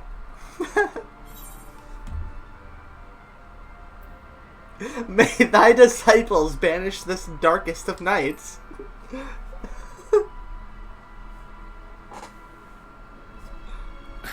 Now you're just making fun of me. I am no esteemed philosopher of eld. Nevertheless, 'tis my hope that what little knowledge I shared shall serve them well, and perchance help save us all.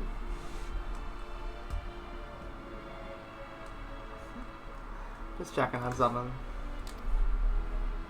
Will thou attend us at the forum and lend thine own wisdom? Oh yeah, I have a story to tell.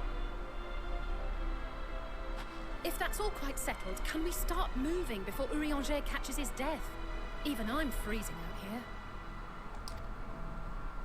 Oh, I dare say you'll warm up quickly once you're aboard the airship. Sat shoulder to shoulder with our fur-covered friends. Take us to your leader. Wait, it's already Urianger, never mind.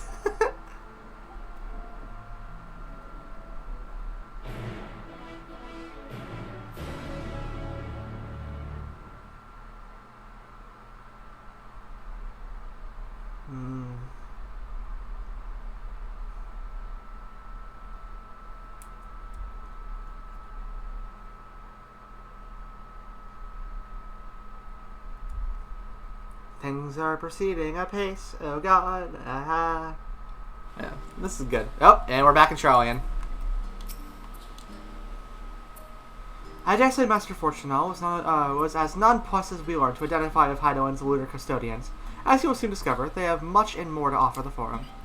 I'd suggest we return to the Annex forthwith. We may yet have time to discuss thy recent adventures ere we are summoned to the Rustra. Why am I all the way over here? Alright.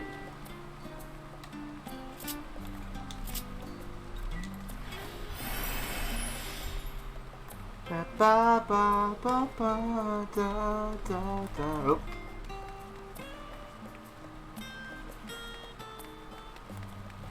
Whoa. Camera, please. I know my audience tends to be a horny bunch of motherfuckers, but we can't go around always showing them my panties. Shadow! Hi. Hi.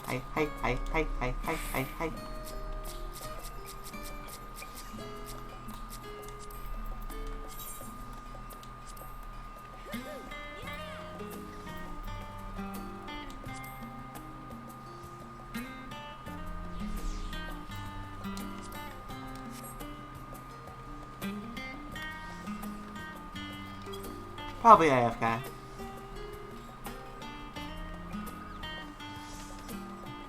I'll leave them be then, but still, I have my own business to attend to.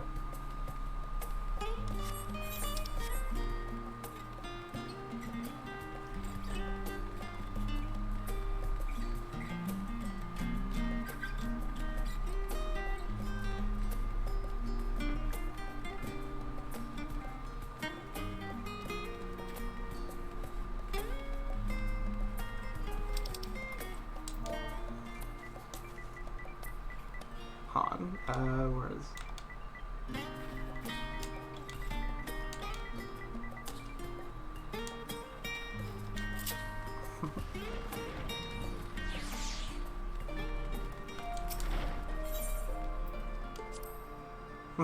Wait, did you take your Yu-Gi-Oh cards? What? I love my free company. Back to story.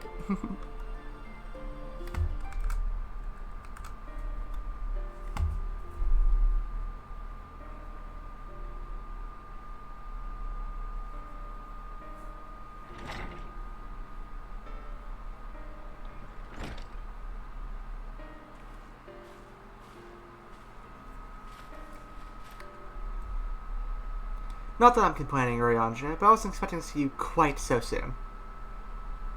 Nor I thee. In extolling the virtues of Atheris, I did inadvertently awaken in the Wolfbrights a desire to avert our beloved star's demise. Cryo tells us you have attained new knowledge that may aid us in our ongoing efforts. Yeah, you could say that. I have news to share regarding our study of the Ethereal Sea, but your findings are certain to be of greater interest, and so I would rather hear them first. To what revelations did Hydoan's Elpis flower lead? A lot. It's been a time, literally. Time travel.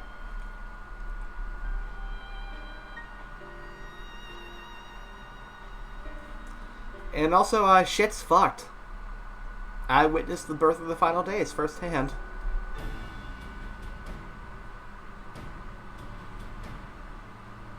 Then this dynamis is what drives the final days. If it and Akasha are one and the same, this all but proves Zanata's theory. We're an entity that, through sheer force of emotion, to channel this vast, dormant reservoir into a raging river, its power might surpass even that of Aether.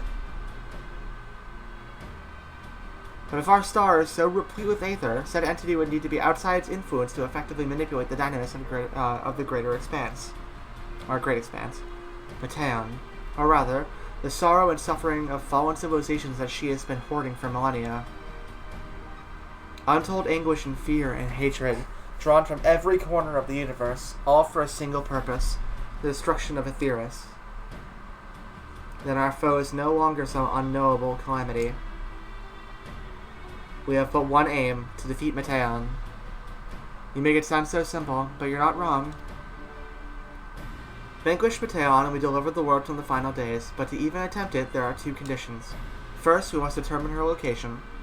Before Mateon escaped, an enchantment was placed on her by Vanette, the woman who would become Hydoan. The implications of temporal magics are not entirely understood, and so we cannot assume that our Hydoan and the Vanette you met in Opus are one and the same. Nevertheless, due to her intrinsic qualities and all-powerful being, I'd wager the Hydoan possesses the knowledge we seek. Whether she should share the knowledge with us, however, remains to be seen. After all, she intends for us to flee Aetheris, not stay. Do you suppose she has abandoned her pursuit of Mateon? The Vanette I know would never give up. That's my impression too. Otherwise, she wouldn't have used me as a conduit of her will, or provided clues such as the Elpis flower. I believe she has been waiting for mankind's answer to Hermes' question. So what's the second condition? We must find a means to reach Mateon. Naturally, our chosen method will depend entirely upon wherever she has made her nest.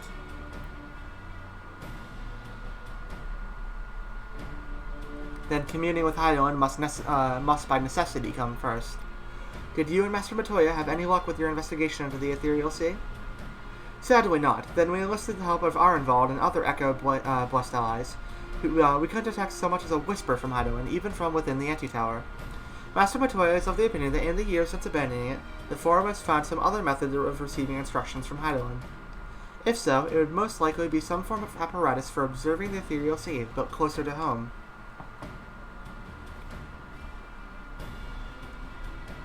Sorry to interrupt, we've just received word from the Forum. Your presence is required in the Rustra, where they intend to discuss the Great Exodus. Then Father was able to persuade them.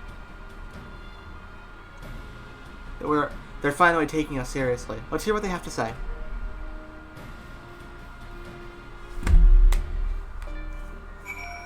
Alright, let's keep moving on. We'll figure out a way to do this. To think the Crystal Tower of the First was capable of such feats as sending one's soul into the distant past. The events you witnessed and helped shape may yet hold the key to forestalling the final days. I'm reminded of dear friends in the future I unmade, whose selfless efforts saw the 8th Umbral Calamity averted. In this timeline, at least, too much has been sacrificed for us to abandon Aetheris now. After sending Grahan Estidian back to Garlemald, I stayed in Locus Amonas for a time. Being an Imperial province, it was already in turmoil before the onset of the final days. You wouldn't believe the difficulties we had overseeing the evacuation of the villages we visited. I have faith that the detachment we left behind will continue our work and shepherd the people to safety. To what safety can be found in the world coming to an end? Master Matoya has suspected for some time that the Forum has been constructing a new facility for the purpose of surveying the Ethereal Sea. Of course, as the custodian of the Anti-Tower, which would presumably be rendered obsolete as a result, she has a few things to say about that. Nothing that should be repeated in private company, you understand. After you left for Garlemald, I went to Labyrinthos and tried to reach Hydoan using the Elpis flowers. Alas, my attempts were in vain. I can only assume that she spent a vast amount of her power in the confrontation with Fandaniel, and is presently unable to communicate. Indeed, as her presence left my body, I could feel how faint it had grown. I hope you don't mind me staying behind while you attend your big meeting. The rest remind me a bit too much of the supremely scary tribunal in Ishgard. You'll forgive me if I keep my distance.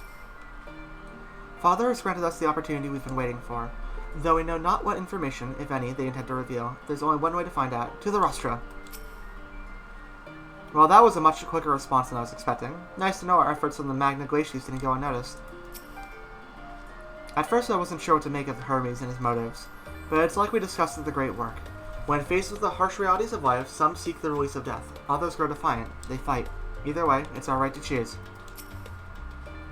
'Twas Hydaelyn's commandment that even in the event Zedric should perish, the Lipperites were to deliver the people of Etheros from harm. Or that in the event.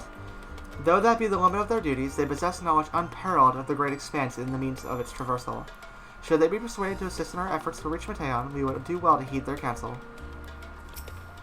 Alright, let's go. We got a meeting with the Forum, all those stuffy little assholes from Charlotte. And they're trying their best. I can't fault them for what they're doing. Their attitude is dumb. But, you know, what can you do?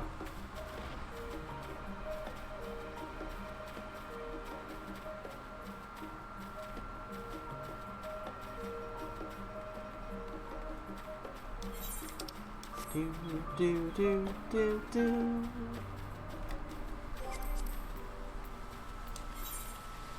Oop, wrong one.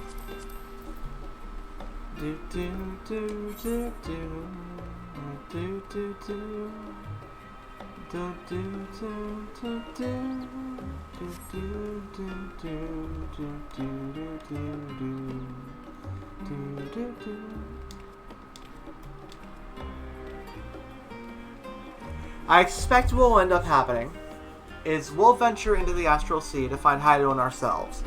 But unfortunately, it's been a very, very, very long time for Venat. A hard fight. She's given in to despair. We might have to fight her to bring her out of it. Or something. I'm not sure. The forum is in session, and as such, the rostra is closed to visitors. A sign of the 7th dawn. Very well. You may wait in the corridor. Of course, entry will only be permitted on the condition you leave your armaments at the door. Lest you forget, the sacred institution holds rational discourse in the highest. The implements of war are expressly forbidden. Duh.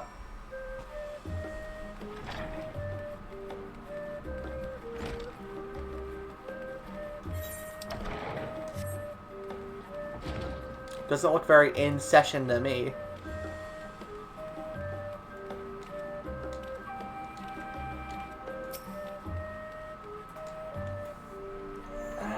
Probably seems like a pretty long cutscene based off all the people standing here.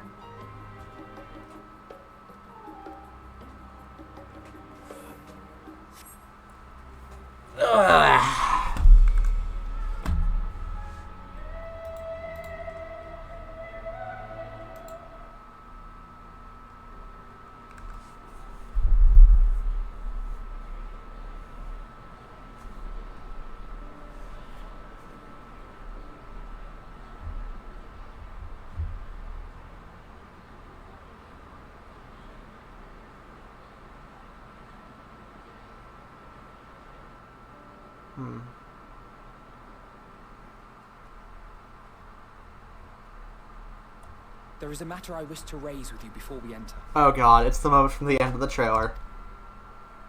We are here to listen and to learn. But if the Forum's plans are more or less what I expect, then I should like to make a proposal that will serve our ends. By your leave, of course.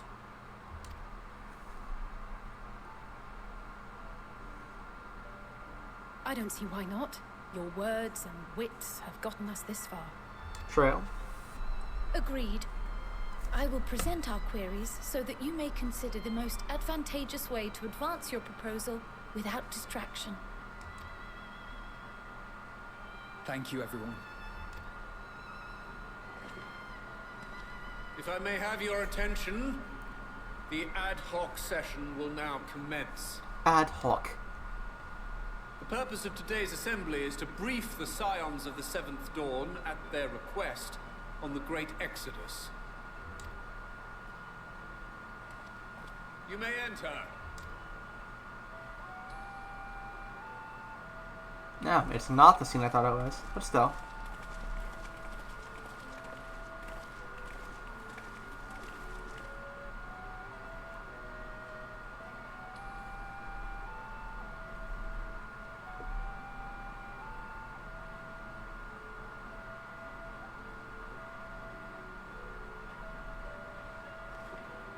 On behalf of the Forum, I commend your heroic actions on the Magna Glaciers.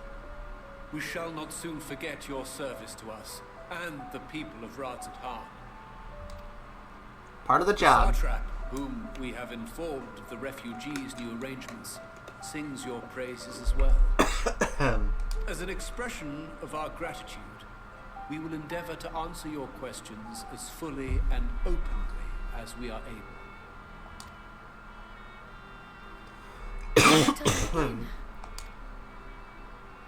First, it is the Forum's objective to ferry the life and knowledge of this star to the moon. Am I correct? You are. It is for this purpose Sharlayan has labored these many long years. Right. We have collected biological samples and scientific records from across the star.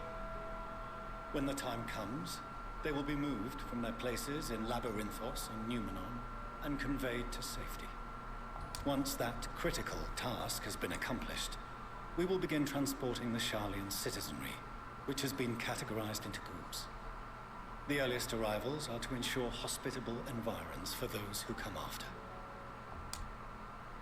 Following our people, we will send those of other nations in turn, beginning with our allies.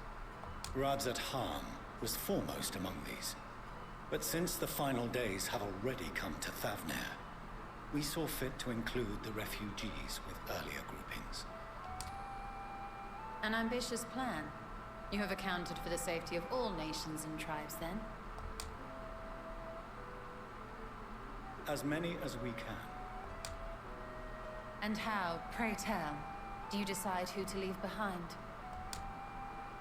To journey beyond the sky is an unprecedented and immeasurably... They're gonna be super racist. endeavor. Introducing sources of inevitable conflict would condemn all to certain death.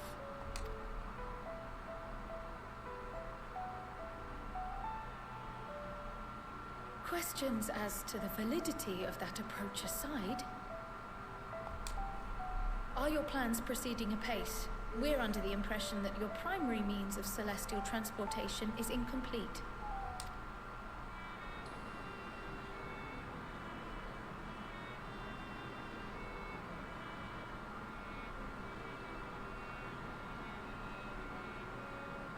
If only in that it does not meet our optimal parameters, that is correct. This arc, as some have taken to calling it, is fully operational and could be launched even today. However, the final days have progressed more quickly than we anticipated. At present, the ship is incapable of attaining speeds sufficient to meet our evacuation targets. Should we put the vessel into service, as it is now, we will be unable to travel to the moon and back quickly enough to complete the necessary number of trips. Precious lives and knowledge will be lost. Seven hells. Is there anything to be done? The ether burner, the primary means of propulsion once the craft is in the space between stars, is undergoing testing to determine whether it can be made more efficient.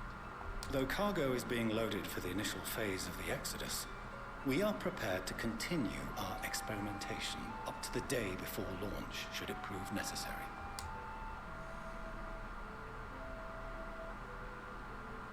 What if the Scions were to solve your problem?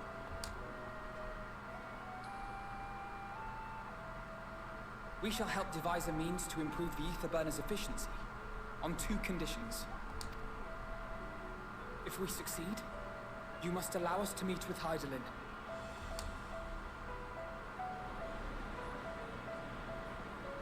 'Twas simple enough to deduce. You have a Concord, and so you would never have abandoned the anti-tower had you no other means of communication. One far more convenient, I suspect.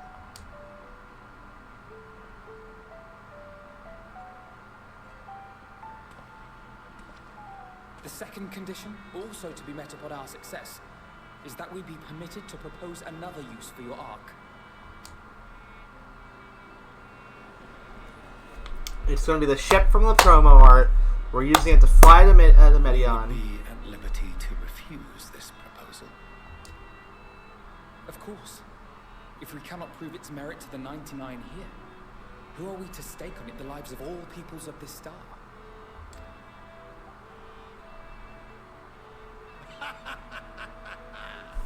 Delightful as always, Master Alfino. My boy. That's my reaction to like half the people in this game, I swear to God. Oh, we couldn't have asked for a finer plan. Allow us to solve this complex engineering problem of which we were entirely unaware until moments ago. What could possibly go wrong? The satire writes itself. And yet, we can do it.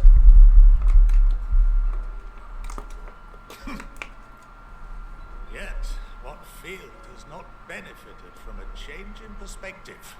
When we are at wit's end, what we need is not the same dry theories recited ad nauseam, but fresh inspiration.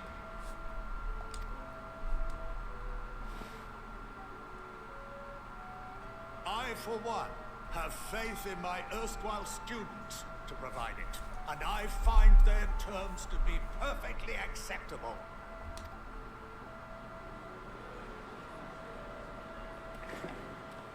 Order! Order! We have no time to waste on debate. I call a vote. All in favor of agreeing to the Scion's terms? It's going to come down to one vote, and it's going to be the dad.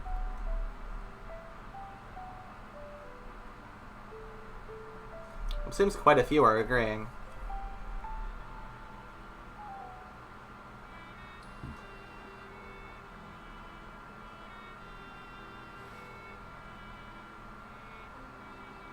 "71 in favor, 28 against.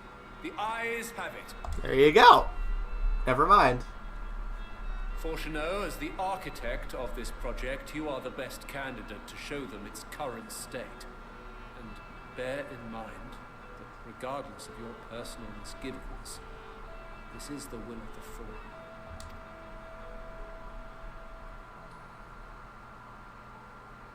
Very well.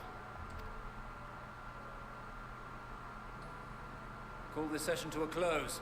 Return to your tasks with urgency. The final days wait for none. Yep. Okay. So, we're gonna fix the ship, go see Hydaelyn, fly out into fucking space, and punch Medion in the face. Or give her a flower. I don't know.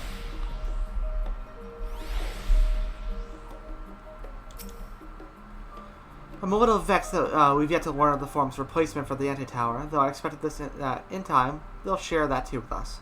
And with Master Matoya, if they've any sense. The further we pursue the mysteries of the universe, the more I struggle to comprehend the fortuitous nature of time itself. We measure and quantify it based on observations of celestial bodies, such as the sun and moon, but from your account, it is unclear whether the ancients viewed time in a similar manner. I mention this because while Vanat knew the final days would reoccur at a defined point in the future, she presumably had no way of knowing exactly when. Even so, the completion of the Forum's preparation to escape to the moon aligned so closely with the advent of the final days is surely no coincidence.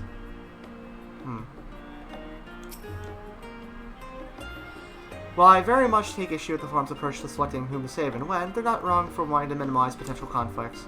Fortunately, if this plan of ours is to actually work, the Great Exodus itself will be entirely unnecessary. Sorry about not adding the rest of you onto my plan. I was admittedly thinking on my feet for the most part. But since we require both a means of communing with Hydaelyn and reaching Medion, In the spur of the moment, I saw involving ourselves with the completion of the arc as a way of, to work towards both objectives simultaneously. However, we must first keep our end of the bargain by solving the problem of the Aether Burner. I'd like to think it is not a challenge beyond our combined expertise, or at least the expertise of our extended circle of associates. It might behoove us to learn how an Aether Burner actually works before we attempt to improve it, though.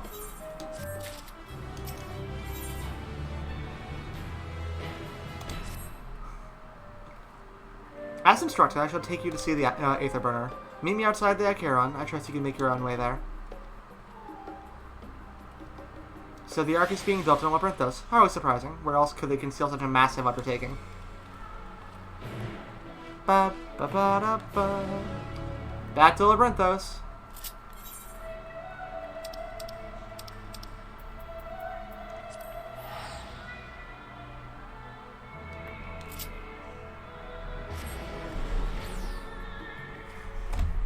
Oh boy, oh boy.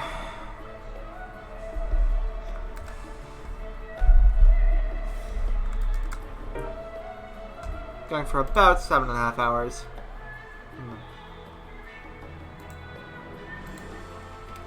Well, I hope you all are enjoying the ride. I haven't heard from anybody in a while, so I'm not sure if there's anyone even here. But regardless, if you are, I appreciate you.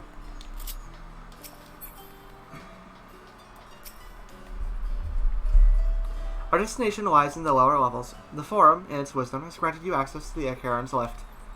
Step inside and have Alphaline take you to the medial circuit.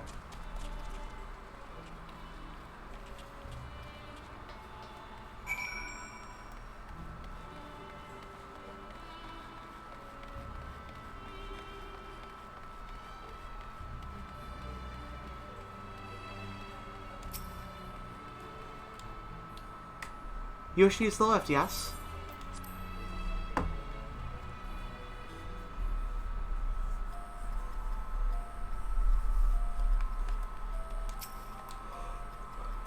I have sent your associates ahead to Ffxiv Alpha on the other side of Mariel Agronomics. Actually, there's something I've been meaning to... No, never mind. It can wait. Let us attend to the matter at hand.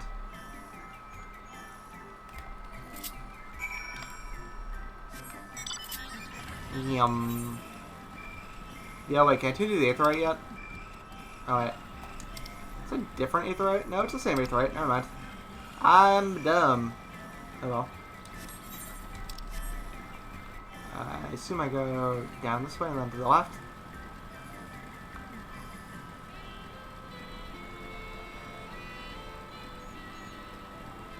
I kind of miss Elpis, to be honest.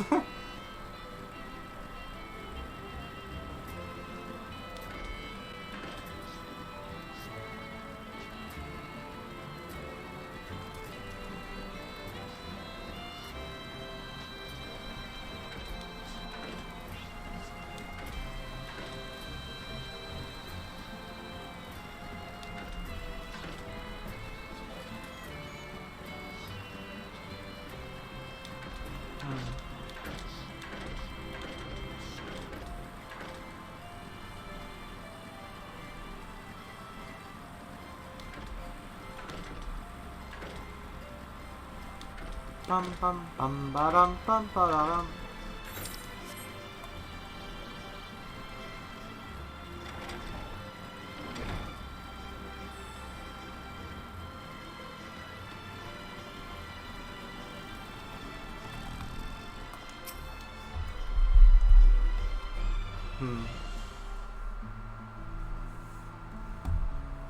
We are to wait here while our father arranges for us to use the next lift.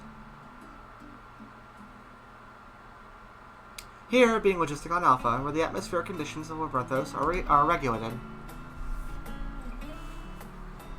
Water is drawn from underground and dispersed as vapor, simulating the formation of artificial clouds and rain. By manipulating the temperature and air circulation, they are able to create the ideal environment for growth and preservation of the biological samples kept here. Labyrinthos is really just more of a modern-day Elpis. Hold on, how do you know so much about it? Why, father brought me here as a child. What? And left me behind? Actually, you're the one who left me behind when you went off somewhere with grandfather. The night before, I'd been asking Father how clouds are made, so he decided to show me. It was fascinating. I peppered him with questions the entire time. It's all too easy to take for granted the many interweaving aspects of the natural world, to grow inured to the wondrous. But having gained an understanding of the complex mechanisms employed by the lovebirds in recreating a similar environment, I've come to view such processes in a new light. The subterranean gardens of Labyrinthos, the lunar prison forged to contain the ancient Zodiarch, the habitations built for all of mankind neath the moon's surface, each unique yet undeniably similar. 'Tis no mere coincidence.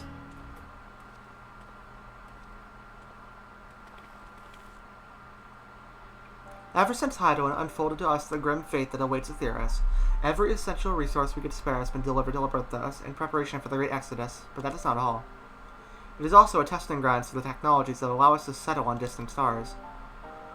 Though the operates have endeavored to make the moon inhabitable, that is not our final destination. Mankind must learn to propagate life where there is none, to thrive where it is barren.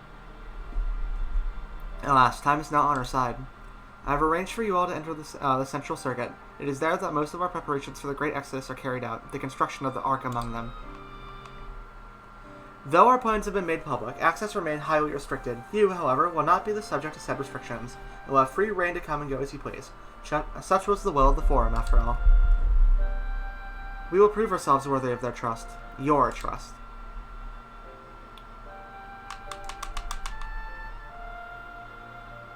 Then let us proceed. God, you are such a deadbeat.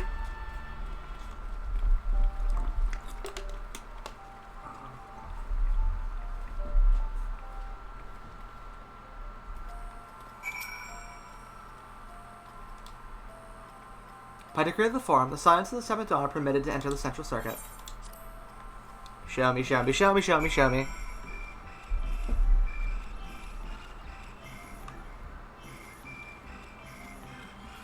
Oh, I bet we're gonna walk up to there and look down and there's gonna be where the ship is or something similar. I don't know. The sooner we can get a look at this Aetherburner of those, the sooner we can start working on how to improve it. English, whatever. The Aetherburner is being constructed not far from here. Overseeing the work is Kokol Denkol, after whom the forge is named. Once the necessary introductions have been made, I shall leave you with him to discuss the particulars. This way. Alright.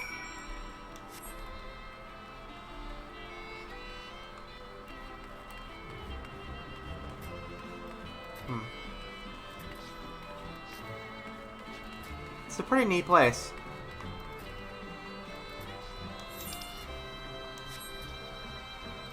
I imagine that's gonna open up like a big, you know, like wheel type thing, and then the spaceship's gonna come out, maybe? I'm not sure.